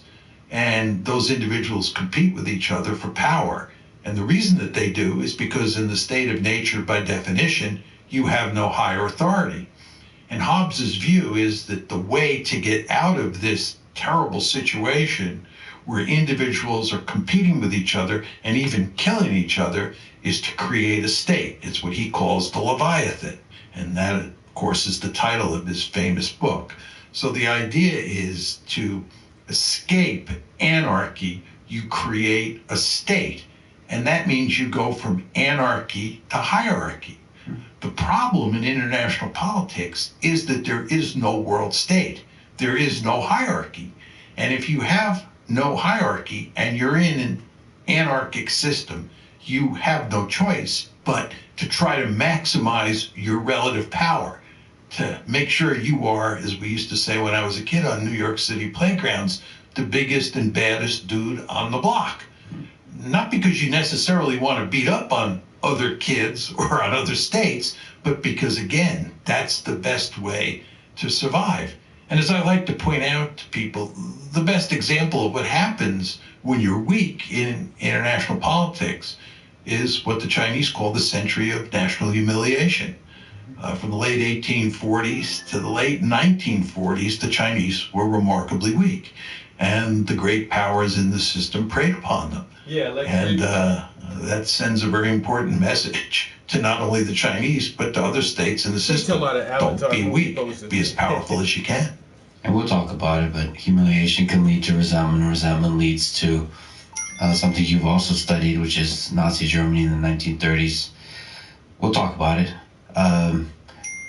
But staying to the psychology and philosophy picture, between the will to power in the individual, as you mentioned, and the will to power in a nation. The will to power in an individual has a lot to do with individual psychology. The story that I tell about the pursuit of power is a structural argument. It's an argument that says when you are in a particular structure, when you're in a system that has a specific architecture, which is anarchy, the states have no choice but to compete for power. So structure is really driving the story here. Will to power has a lot more to do with an individual in the Nietzschean story, where that concept comes from. So it's very important to understand that I'm not arguing that states are inherently aggressive, right? My point is that states are in anarchy, right? They have no choice but to behave in an aggressive fashion. But if you went to a hierarchic system, there's no reason for those states to worry about the balance of power, because if they get into trouble, there is a higher authority that they can turn to. There is, in effect, a Leviathan. So what is the role of military might in this to power on the national level? Military might's what ultimately matters. As I said to you before, the two building blocks of power, population size and wealth. You didn't mention military might. I did not. No, that's right. And it's good that you caught that, because if you have a large population and you're a wealthy country, what you do is you build a large military. And it's ultimately the size of your military that matters, because militaries fight wars. And if states are concerned about survival, which I argue is the principal goal of every state in the international system, for what I think are obvious reasons, then they're going to care about having a powerful military that can protect them if another state comes after them. Well, it's not obvious that a large nation with a lot of people and a lot of money should necessarily build a gigantic army and seek to attain superpower, like dominant sole superpower status to military might. But you're saying, as you see the world today, it has to be that way. Yeah, I'm arguing it is obvious. If you're a state in the international system, do you want to be weak? If you live next door to Nazi Germany or Imperial Germany or Napoleonic France or even the United States, the United States is a ruthless great power. You surely recognize that. And if you're dealing with the United States of America and you're Vladimir Putin, you want to make sure you're as powerful as possible so that the United States doesn't put its gun sights on you and come after you. Same thing is true with China. You want to be powerful in the international system. States understand that, and they go to great lengths to become powerful. Just take the United States of America. When it started in 1783, it was comprised of 13 measly colonies strung out along the Atlantic seaboard. Over time, the various leaders of the United States went to great lengths to turn that country into the dominant power in the Western Hemisphere. And then once that was achieved in 1900, we've gone to great lengths to make sure that there's no peer competitor in the system. We just want to make sure that we're number one. And my argument is that this is not peculiar to the United States. If I'm China, for example, today, want to dominate Asia the way the United States dominates the Western Hemisphere. They'd be fools not to. If I were Imperial Germany, I'd want to dominate all of Europe the way the United States dominates the Western Hemisphere. Why? Because if you dominate all of Europe, assuming you're Imperial Germany or Napoleonic France, then no other state in the area or in the region can threaten you because you're simply so powerful. And again, what I'm saying here is that the structure of the international system really matters. It's the fact that you're in this anarchic system where survival is your principal goal and where I can't know your intentions, right? You're another state. I can't know that at some point you might not come after me. You might. And if you're really powerful and I'm not, I'm in deep trouble. Yeah, so some of the ideas underlying what you've said, offensive realism, which I would love to talk to you about, sort of the history of realism versus liberalism. But some of the ideas you already mentioned, anarchy between states, everybody's trying to develop military capabilities, uncertainty, such an interesting concept. States cannot be sure that other states will not use military capabilities against them, which is that's of enormous importance. Really important. And it's so interesting because you also say that this makes realists more cautious and more peaceful. The uncertainty. Because of all the uncertainty involved here, it's better to approach international politics with caution. It's really interesting to think about. Again, survival, most states are interested in survival. And the other interesting thing is you assume all the states are rational. Which most of the time. You call this framework offensive realism. Can you just give an overview of the history of the realism versus liberalism debate as worldviews? Well, I think for many centuries now, the big divide within the world of international relations theory is between realism and liberalism. These are time-honored pieces of theory. And before I tell you what I think the differences are between those two bodies of theory, it is important to emphasize that there are differences among realists and differences among liberals. So when you talk about me as an offensive realist, you should understand that there are also defensive realists out there, and there are a panoply of liberal theories as well. But basically, realists believe that power matters, that states compete for power, and that war is an instrument of statecraft. And liberals, on the other hand, have what I would say is a more idealistic view of the world. This is not to say that they're naive or foolish, but they believe there are aspects of international politics that lead to a less competitive and more peaceful world than most realists see. And I'll lay out for you very quickly what are the three major liberal theories today that I think will give you a sense of the more optimistic perspective that is inherent in the liberal enterprise. The first and most important of the liberal theories is democratic peace theory. And this is a theory that says democracies do not fight against other democracies. So the more the world is populated with democracies, the less likely it is that we will have wars. And this basic argument is inherent in Francis Fukuyama's The End of History. He argues that democracy triumphed first over fascism in the 20th century. It then triumphed over communism. And that means that in the future, we're going to have more and more liberal democracies on the planet. And if you have more and more liberal democracies and those democracies don't fight each other, then you have a more peaceful world. That was his argument. It's a very liberal argument. A realist like me would say that it doesn't matter whether a state is a democracy or not. All states behave the same way because the structure of the system, getting back to our earlier discussion about international anarchy, the structure of the system leaves those states no choice, whether they're democracies or autocracies. And again, the liberal view, this first liberal theory, is that democracies don't fight other democracies, and therefore the more democracies you have, the more peaceful the world.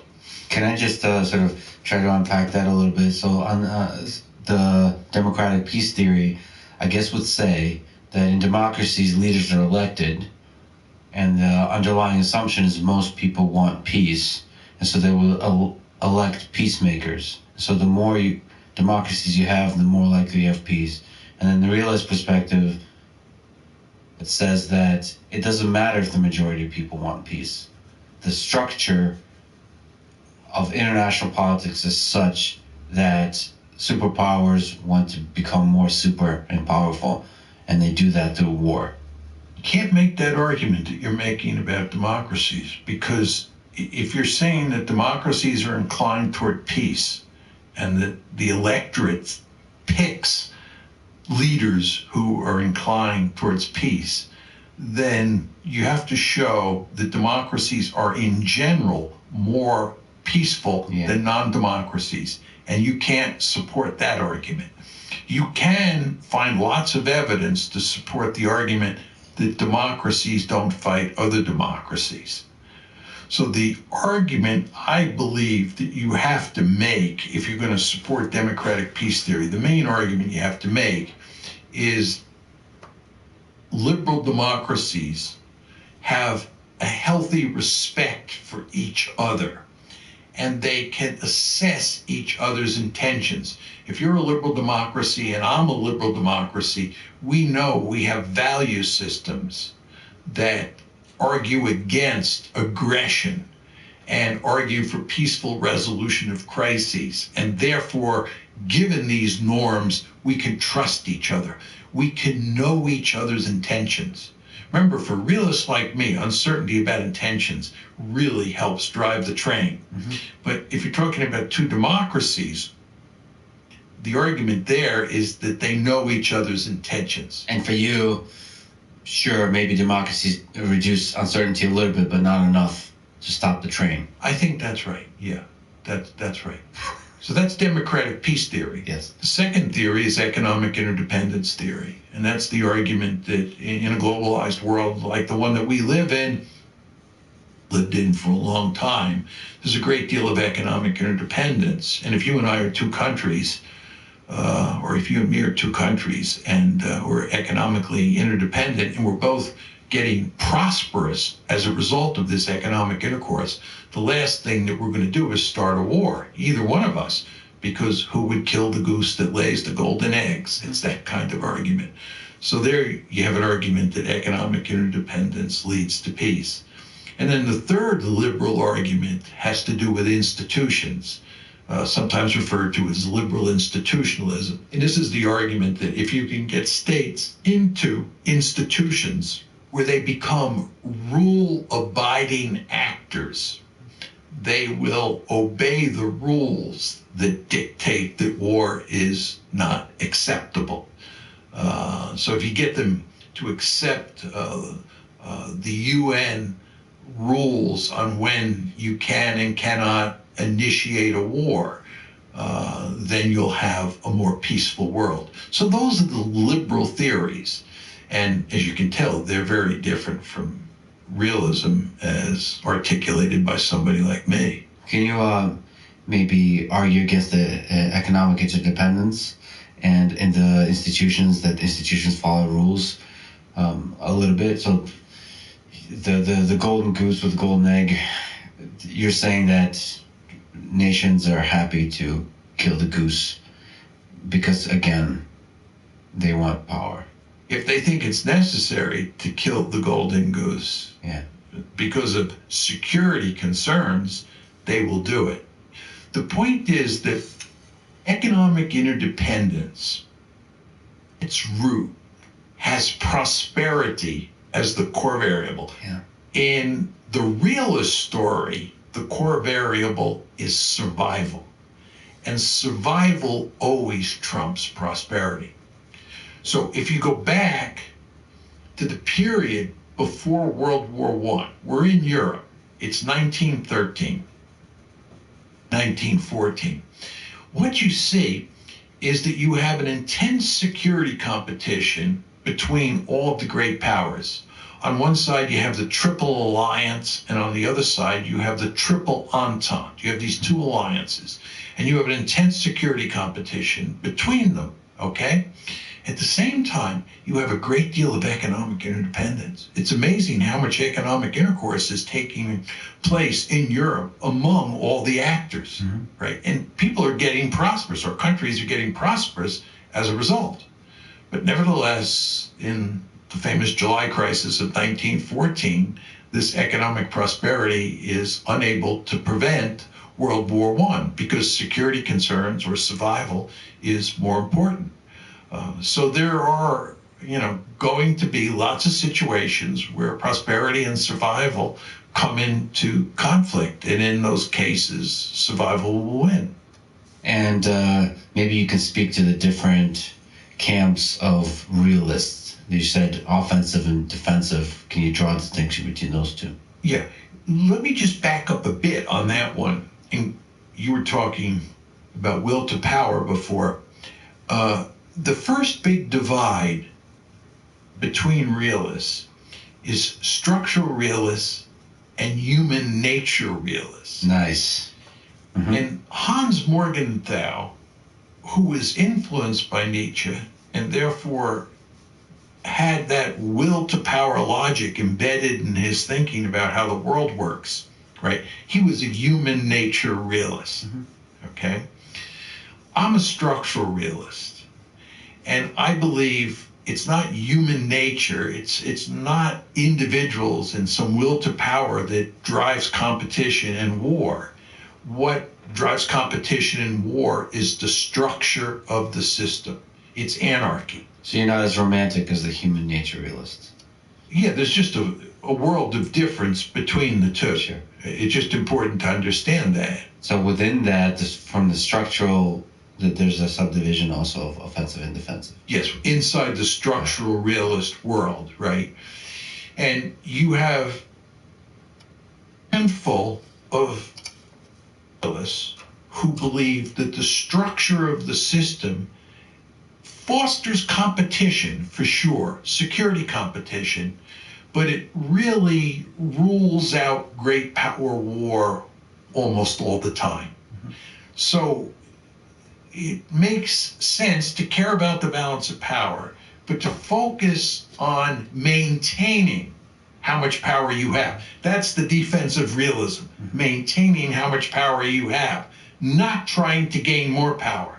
Because the argument the defensive realists make is that if you try to gain more power, the system will punish you. The structure will punish you. I'm not a defensive realist. I'm an offensive realist. And my argument is that states look for opportunities to gain more power. And every time they see, or almost every time they see an opportunity to gain more power, and they think the likelihood of success is high and the cost will not be great, they'll jump at that opportunity. Just to linger on the human nature perspective, how do you explain Hitler and Nazi Germany? Just one of the more recent aggressive expansions through military might. How do you explain that in the framework of offensive realism? Well, I think that Nazi Germany was driven in large part by structural considerations. And I think if you look at Imperial Germany, which was largely responsible for starting World War I, and of course Nazi Germany is largely responsible for starting World War II, what that tells you is you didn't need Adolf Hitler to start World War I. Yeah. Right? And I believe that there is a good chance you would have had World War II in the absence of Hitler, right? I believe that Germany was very powerful. It was deeply worried about the balance of power in Europe, and it had strong incentives to behave aggressively in the late 1930s, early 1940s. So I believe that structure mattered. However, I want to qualify that in the case of Adolf Hitler, because I do think he had what you would call a will to power. I've never used that word to describe him before, but it's consistent with my point that I often make, that there are two leaders, or there have been two leaders in modern history who are congenital aggressors. And one was Napoleon and the other was Hitler. Now, if you want to call that a will to power, you can do that. I'm more comfortable referring to Hitler as a congenital aggressor and referring to Napoleon as a congenital aggressor, although there were important differences between the two, because Hitler was probably the most murderous leader in recorded history, and Napoleon was not in that category at all. But both of them were driven by what you would call a will to power, and that has to be married to the structural argument in Hitler's case and also in Napoleon's case. Is there some degree on the human psychology side that resentment, because of what happened after World War I, led to Hitler wielding so much power and then Hitler starting World War II? So this is the human side. Perhaps the reason I asked that question is also because you mentioned the century of humiliation on the China side. So to which degree did humiliation lead to Hitler and lead to World War II? Well, the question of what led to Hitler is a very different question than the question of what led to World War II once Hitler was in power. I mean, after January 30th, 1933, he's in power. And then the question of what is driving him comes racing to the fore. Is there resentment over the Versailles Treaty and what happened to Germany? Mm-hmm. Yes. Did that matter? Yes. But my argument is that structure was the principal factor driving the train in Hitler's case. But saying here is that there were other factors as well. Resentment being one of them, will to power, or the fact that he was a congenital aggressor in my lexicon certainly mattered as well. So I don't want to dismiss your point about resentment. So Hitler in particular, the way he wielded, the way he gained so much power might have been the general resentment of the populace, of the German populace? That as a result of defeat in World War I and all the trials and tribulations associated with Weimar Germany, and then the coming of the Great Depression, all of those factors definitely account for his coming to power. I think that one of the reasons that he was so successful at winning over the German people once he came to power was because there was a great deal of resentment in the German body politic, and he played on that resentment. That surely helped him get elected too. But I think, having studied the case, it was even more important once he took over. I also believe that one of the principal reasons that he was so popular, and he was wildly popular inside Nazi Germany, is because he was the only leader of an industrialized country who pulled his country out of the Depression. And that really mattered. It made him very effective. It's also worth noting that he was a remarkably charismatic individual. I find that hard to believe because every time I look at him or listen to his speeches, he does not appear to be charismatic to me. But I've talked to a number of people who are experts on this subject who assure me that he was very charismatic. And I would note to you, if you look at public opinion polls in Germany, West Germany, in the late 1940s, this is the late 1940s, after the Third Reich is destroyed in 1945, he is still remarkably popular in the polls. Stalin is still popular in many parts of Eastern Europe.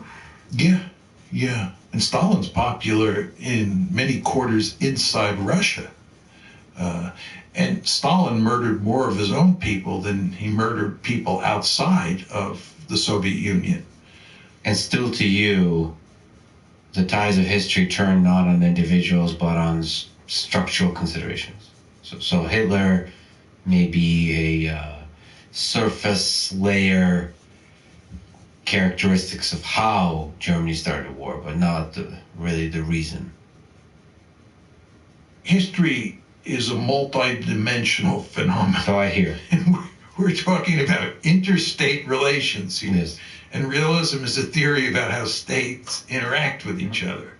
And there are many other dimensions to international politics. And if you're talking about someone like Adolf Hitler, right, why did he start World War II is a very different question than why did he start the Holocaust, or why did he push forward a Holocaust? I mean, that's a different question, and realism doesn't answer that question. So I want to be very clear that I'm not someone who argues that realism answers every question about international politics, but it does answer what is one of the big, if not the biggest questions that IR scholars care about, which is what causes security competition and what causes great power war. Does offensive realism answer the question why Hitler attacked the Soviet Union? Yes. Because from a military strategy perspective, there's pros and cons to that decision. Pros and cons to every decision. The question is, did he think that he could win a quick and decisive victory? And he did. I mean, as did his generals. It's very interesting. I've spent a lot of time studying German decision-making in World War II. If you look at the German decision to invade Poland on September 1st, 1939, and you look at the German decision to invade France on May 10th, 1940, and then the Soviet Union on June 22nd, 1941. What you see is there was actually quite a bit of resistance to Hitler in 1938 at the time of Czechoslovakia, Munich. And there was also quite a bit of resistance in September 1939. Internally, or you mean? Internally, for sure, yeah. People had doubts. They didn't think the Wehrmacht was ready, and given the fact that World War One had just ended about 20 years before. The thought of starting another European war was not especially attractive to lots of German policymakers, including military leaders. And then came France, 1940. In the run-up to May 10th, 1940, there was huge resistance in the German army to attacking France. But was eventually eliminated because they came up with a clever plan, the Manstein Plan. Look at the decision to invade the Soviet Union on June 22nd, 1941, which is the only case where they fail. They succeeded in France, they succeeded in Poland, they succeeded at Munich in 1938. Soviet Union is where they fail. There's hardly any resistance at all, right? Well, and to say that they failed the Soviet Union, I mean, my grandfather fought, from the Soviet Union. You know, there was a lot of successes early on. So there's poor military strategic decisions along the way. But it caught Stalin off guard. Maybe you can correct me, but from my perspective, terrifyingly so, they could have been successful if certain different decisions were made from a military perspective. Yeah, I've always had the sense they came terrifyingly close to winning. Yeah. You can make the opposite argument that they were doomed, but I'm not terribly comfortable making that argument. I think the Wehrmacht by the summer of 1941 was a finely tuned instrument for war. And the Red Army was in quite terrible shape. Stalin had purged the officer corps. They had performed poorly in Finland, and there were all sorts of reasons to think that they were no match for the Wehrmacht. And if you look at what happened in the initial stages of the conflict, that proved to be the case. The Germans won a lot of significant tactical victories early on. And if they focused and went to Moscow as quickly as possible, it's, again, terrifyingly so, could have been basically topple Stalin. And one thing that's possible. That's possible. Fortunately, we're not going to run the experiment again, but one could argue that had they concentrated, as the generals wanted to do, in going straight for Moscow, that they would have won. I mean, what Hitler wanted to do is he wanted to go into the Ukraine. I mean, Hitler thought that the main axis, there were three axes. The northern axis went towards Leningrad. The central axis, of course, went to Moscow. And then the southern axis, Army Group South, headed towards Ukraine and deep into the Caucasus. And Hitler believed that that should have been the main axis. And in fact, in 1942, the Germans go back on the offensive in 1942. This is Operation Blue. And the main axis in 42 is deep into the Ukraine and into the Caucasus. Mm-hmm.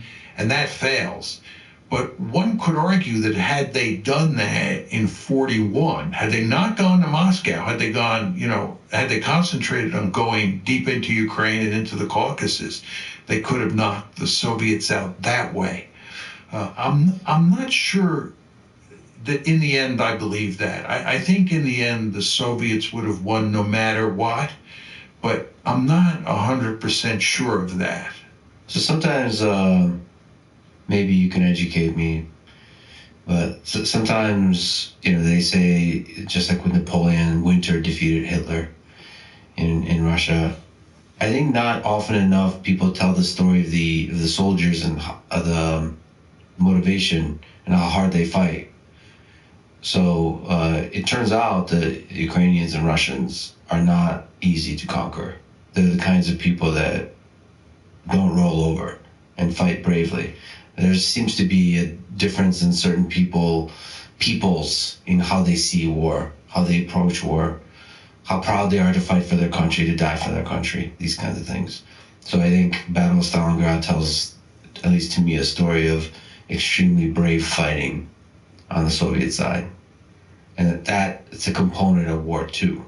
it's not just structural, it's not just military strategy, it's also the humans involved.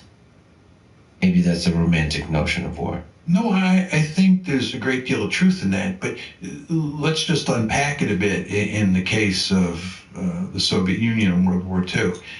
The counter-argument to that is that in World War I, the Russian army disintegrated. If you look at what happened when Napoleon invaded in 1812, and you look at what happened in 1917, and then you look at what happened between 41 and 45, the Napoleon case looks a lot like the Hitler case, and it fits neatly with your argument. But World War I does not fit neatly with your argument because the Russians lost and surrendered. Yeah. And you had the infamous Treaty of Brest-Litovsk, where the Soviet Union then, because it went from Russia to the Soviet Union in October 1917, the Soviet Union surrendered large amounts of Soviet territory because it had suffered a humiliating defeat. My argument for why the Russians, let me take that back, why the Soviets fought like wild dogs in World War II is that they were up against a genocidal adversary. You want to understand that the Germans murdered huge numbers of Soviet POWs. The overall total was 3.7 million. And by December of 1941, remember the invasion is June 41, by December of 1941, the Germans have murdered 2 million Soviet POWs. At that point in time, they had murdered many more POWs than they had murdered Jews. And this is not to deny for 1 second that they were on a murderous rampage when it came to Jews. But they were also on a murderous rampage when it came to Soviet citizens and Soviet soldiers, right? So those Soviet soldiers quickly came to understand that they were fighting for their lives. If they were taken prisoner, they would die. So they fought like wild dogs. Yeah, the story of the Holocaust of the 6 million Jews is often told extensively. If Hitler conquered the Soviet Union, it's terrifying to think on a much grander scale than the Holocaust, what would have happened to the Slavic people, to the Soviet people. Absolutely. All you have to do is read the Hunger Plan, right? And they also had a plan, what was it called? Grand Plan East. I forget the exact name of it, which made it clear that they were going to murder many tens of millions of people. And by the way, I believe that they would have murdered all the Poles and all the Roma. I mean, my view is that the Jews were number one on the genocidal hit list. The Roma, or the Gypsies, were number two, and the Poles were number three. And of course, I just explained to you how many POWs they had killed. So they would have ended up murdering huge numbers of Soviet citizens as well. But people quickly figured out that this was happening. That's my point to you. And that gave them, needless to say, very powerful incentives to fight hard against the Germans and to make sure that they did not win. To fast forward in time, but not in space. Let me ask you about the war in Ukraine. Russia invaded Ukraine on February 24th, 2022. What are some of the explanations given, and which do you find the most convincing? Well, clearly the conventional wisdom is that Putin is principally responsible. Putin is an imperialist. He's an expansionist. That's the conventional thinking. Yeah. And the idea is that he is bent on creating a greater Russia. And even more so, he's interested in dominating Eastern Europe, if not all of Europe. And that Ukraine was the first stop on the train line. And what he wanted to do was to conquer all of Ukraine, incorporate it into a greater Russia, and then he would move on and conquer other countries. This is the conventional wisdom. My view is there is no evidence let me emphasize, zero evidence to support that argument. Which part? That he would, the imperialist part, the sense that he sought to conquer all of Ukraine and move on and conquer. There's no evidence he was interested in conquering all of Ukraine. There's no evidence beforehand that he was interested in conquering any of Ukraine. And there's no way that an army that had 190,000 troops at the most, right, could have conquered all of Ukraine. Just impossible. As I like to emphasize, when the Germans went into Poland in 1939, and the Germans, you want to remember, were only intent on conquering the western half of Poland, because the Soviets, who came in later that month, were going to conquer the eastern half of Poland. So the western half of Poland is much smaller than Ukraine. And the Germans went in with 1.5 million troops. If Vladimir Putin were bent on conquering all of Ukraine, he would have needed at least 2 million troops. I would argue he'd need 3 million troops, because not only do you need to conquer the country, you then have to occupy it. But the idea that 190,000 troops was sufficient for conquering all of Ukraine is not a serious argument. Furthermore, he was not interested in conquering Ukraine, and that's why in March 2022, this is immediately after the war starts, he is negotiating with Zelensky to end the war. There are serious negotiations taking place in Istanbul involving the Turks, and Naftali Bennett, who was the Israeli prime minister at the time, was deeply involved in negotiating with both Putin and Zelensky to end the war. Well, if he was interested, Putin, in conquering all of Ukraine, why in God's name would he be negotiating with Zelensky to end the war? And of course, what they were negotiating about was NATO expansion into Ukraine, which was the principal cause of the war. People in the West don't want to hear that argument, because if it is true, which it is, then the West is principally responsible for this bloodbath that's now taking place. And of course, the West doesn't want to be principally responsible. It wants to blame Vladimir Putin. So we've invented this story out of whole cloth that he is an aggressor, that he's the second coming of Adolf Hitler, and that what he did in Ukraine was try to conquer all of it. And he failed, but with a little bit of luck, he probably would have conquered all of it, and he'd now be in the Baltic states and eventually end up dominating all of Eastern Europe. As I said, I think there's no evidence to support this. So maybe there's a lot of things to ask there. Maybe just to linger on NATO expansion. What is NATO expansion? What is the threat of NATO expansion, and why is it such a concern for Russia? NATO was a mortal enemy of the Soviet Union during the Cold War. It's a military alliance which has at its heart the United States of America, which is the most powerful state on the planet. It is perfectly understandable that Russia is not going to want that military alliance on its doorstep. Here in the United States, we have, as you well know, what's called the Monroe Doctrine. And that basically says no great powers from Europe or Asia are allowed to come into our neighborhood and form a military alliance with anybody in this neighborhood. When I was young, there was this thing called the Cuban Missile Crisis. The Soviets had the audacity to put nuclear-armed missiles in Cuba. We told them in no uncertain terms that that was not acceptable and that those missiles had to be removed. This is our backyard, and we do not tolerate distant great powers coming into our neighborhood. Well, what's good for the goose is good for the gander. And if we don't like great powers coming into our neighborhood, it's hardly surprising that the Russians did not want NATO on their doorstep. They made that manifestly clear when the Cold War ended, and they exacted a promise from us that we would not expand NATO.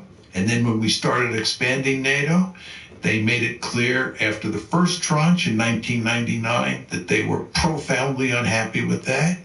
They made it clear in 2004, after the second tranche, that they were profoundly unhappy with that expansion.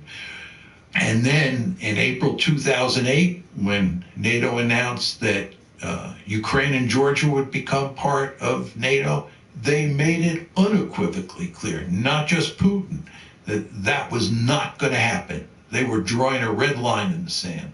And it is no accident that in August 2008, remember, the Bucharest summit is April 2008. In August 2008, you had a war between Georgia and Russia, and that involved at its core NATO expansion. So the Americans and their allies should have understood by at least August 2008 that continuing to push to bring Ukraine into NATO was going to lead to disaster. And I would note that there were all sorts of people in the 1990s, like George Kennan, William Perry, who was Bill Clinton's Secretary of Defense, the chairman of the Joint Chiefs of Staff, Paul Nitze, and so forth and so on, who argued that NATO expansion would end up producing a disaster, which it has. I would note that at the famous April 2008 Bucharest summit, where NATO said that Ukraine would be brought into the alliance, Angela Merkel and Nicolas Sarkozy, the German and French leaders respectively, opposed that decision. Angela Merkel later said that the reason she opposed it was because she understood that Putin would interpret it as a declaration of war. Just think about that. Merkel is telling you that she opposed NATO expansion into Ukraine because she understood correctly that Putin would see it as a declaration of war. What did the United States and its friends in Europe do? They continued to push and push because we thought that we could push NATO expansion down their throat after 2008, the same way we did in 1999 and 2004. But we were wrong, and it all blew up in our face in 2014. And when it blew up in our face in 2014, what did we do? Did we back off and say, well, maybe the Russians have some legitimate security interests? No, that's not the way we operate. We continue to double down. And the end result is that in 2022, you got a war. And as I've argued for a long time now, we, the West, are principally responsible for that, not Vladimir Putin. So the expansion of NATO is primarily responsible? Yeah, to put it in more general terms, trying to do was turn Ukraine into a Western bulwark on Russia's border. And it really wasn't NATO expansion alone. NATO expansion was the most important element of our strategy. But the strategy had two other dimensions. One was EU expansion, and the third was the color revolution. We were trying to force orange revolution in Ukraine, and the basic goal there was to turn Ukraine into a pro-Western liberal democracy. And that meant that you'd have Ukraine, if it worked, as a pro-Western liberal democracy that was in the EU and that was in NATO. This was our goal. And the Russians made it unequivocally clear Ukraine was not going to become a Western bulwark on their border. And most importantly, they made it clear that Ukraine in NATO was unacceptable. Can we talk about the mind of Vladimir Putin? You've mentioned that this idea that he has aspirations for imperialist conquest, that he dreams of empire, is not grounded in reality. He wrote an essay in 2021 about one people. Do you think there is some degree to which he still dreams of the former Soviet Union reuniting? He's made it clear that anybody with a triple-digit IQ understands that it's nuts to think about recreating the Soviet Union. He thinks it's a tragedy that the Soviet Union fell apart.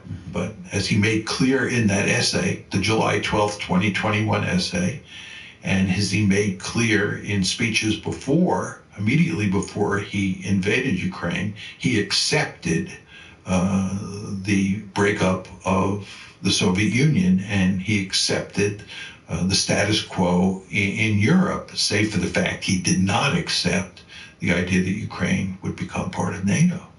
He's been in power for over 2 decades. Is there a degree that power can affect a leader's ability to see the world clearly? They say corrupt. Do you think power has corrupted Vladimir Putin to a degree? It's very hard for me to answer that question because I don't know him and I've not studied him carefully in terms of his overall performance over the course of, the 23 years that he's been in power.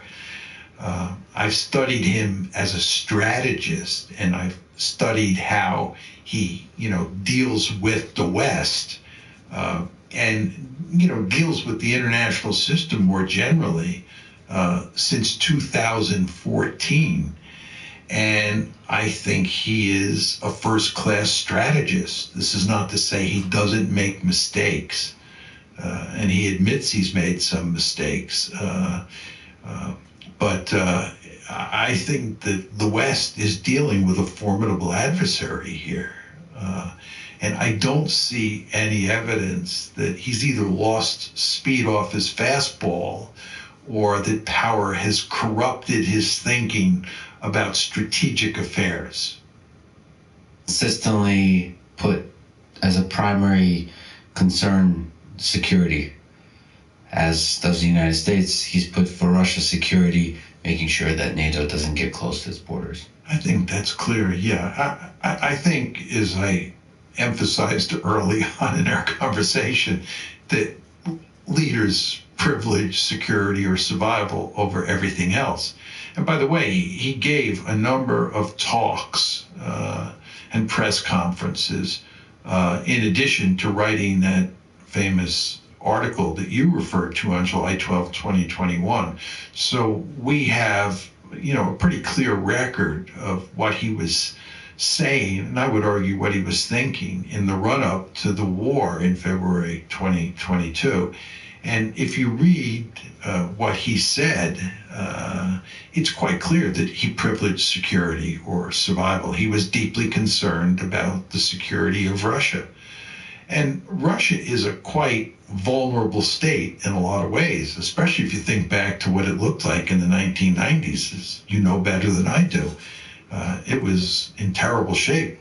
The Chinese talk about the century of national humiliation. One could argue that for the Russians, that was the decade of national humiliation. And it took Putin, I think, quite a bit of time to bring the Russians back from the dead. I think he eventually succeeded, but it took a considerable amount of time. And I think he understood that he was not playing a particularly strong hand. He was playing something of a weak hand. And he had to be very careful, very cautious. And I think he was. And I think that's very different than the United States. The United States was the unipole. It was the most powerful state in the history of the world, most powerful state relative to all its possible competitors from, roughly 1989, certainly after December 1991 when the Soviet Union fell apart, up until, I would argue, about 2017. We were incredibly powerful. And even after 2017, up to today, the United States remains the most powerful state in the system. And because of our geographical location, we are in a terrific situation to survive in any great power competition. So you have a situation involving the United States that's different than the situation involving Russia. They're just much more vulnerable than we are. And therefore, I think Putin tends to be more sensitive about security than any American president in recent times. Europe on one side, China on the other side. It's a complicated situation. Yeah, and we talked before about 1812 when Napoleon invaded and Moscow got burned to the ground. We talked about World War I, where the Russians were actually defeated and surrendered. And then we talked about 1941 to 1945, where although thankfully the Soviets prevailed, it was a close call, and I mean the casualties, the destruction that the Soviet Union had inflicted on it by the Germans is just almost hard to believe. So they are sensitive. You can understand full well, or at least you should be able to understand full well, why the idea of bringing Ukraine up to their border really spooked them. I don't understand why more Americans don't understand that. It befuddles me. I think it has to do with the fact that Americans are not very good at putting themselves in the shoes of other countries. You really, if you're going to be a first-class strategist in international politics, you have to be able to do that. You have to put yourself in the shoes of the other side and think about how they think, so you don't make foolish mistakes. And as a starting point, Americans tend to see themselves as the good guys and a set of others as the bad guys, and you have to be able to empathize that Russians think of themselves as the good guys, the Chinese think of themselves as the good guys, and just be able to empathize. If they are the good guys, it's like that funny skit, Are We the Baddies? Consider the United States could be the bad guys. Like, first of all, see the world, if the United States is the bad guys and China is the good guys, what would the world look like? Be able to just exist with that thought, because that is what the Chinese leadership and many Chinese citizens, if not now, maybe in the future, will believe. And you have to kind of do the calculation, the simulation forward from that. And same with Russia, same with other nations. Yeah, I agree with you 100%. And just, I always think of Michael McFaul at Stanford, who was the American ambassador to Russia, I think between 2012 and 2014.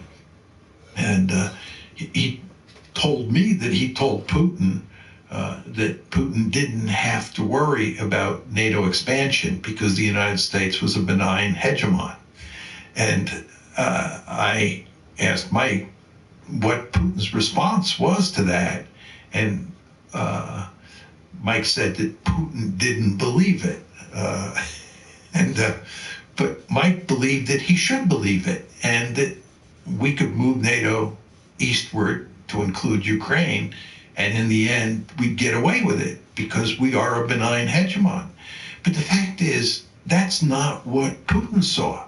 Putin saw us as a malign hegemon. And what Mike thinks or any American thinks doesn't matter. What matters is what Putin thinks. But also, the drums of war have been beating for some reason. NATO expansion has been threatened for some reason. So you've talked about NATO expansion being dead.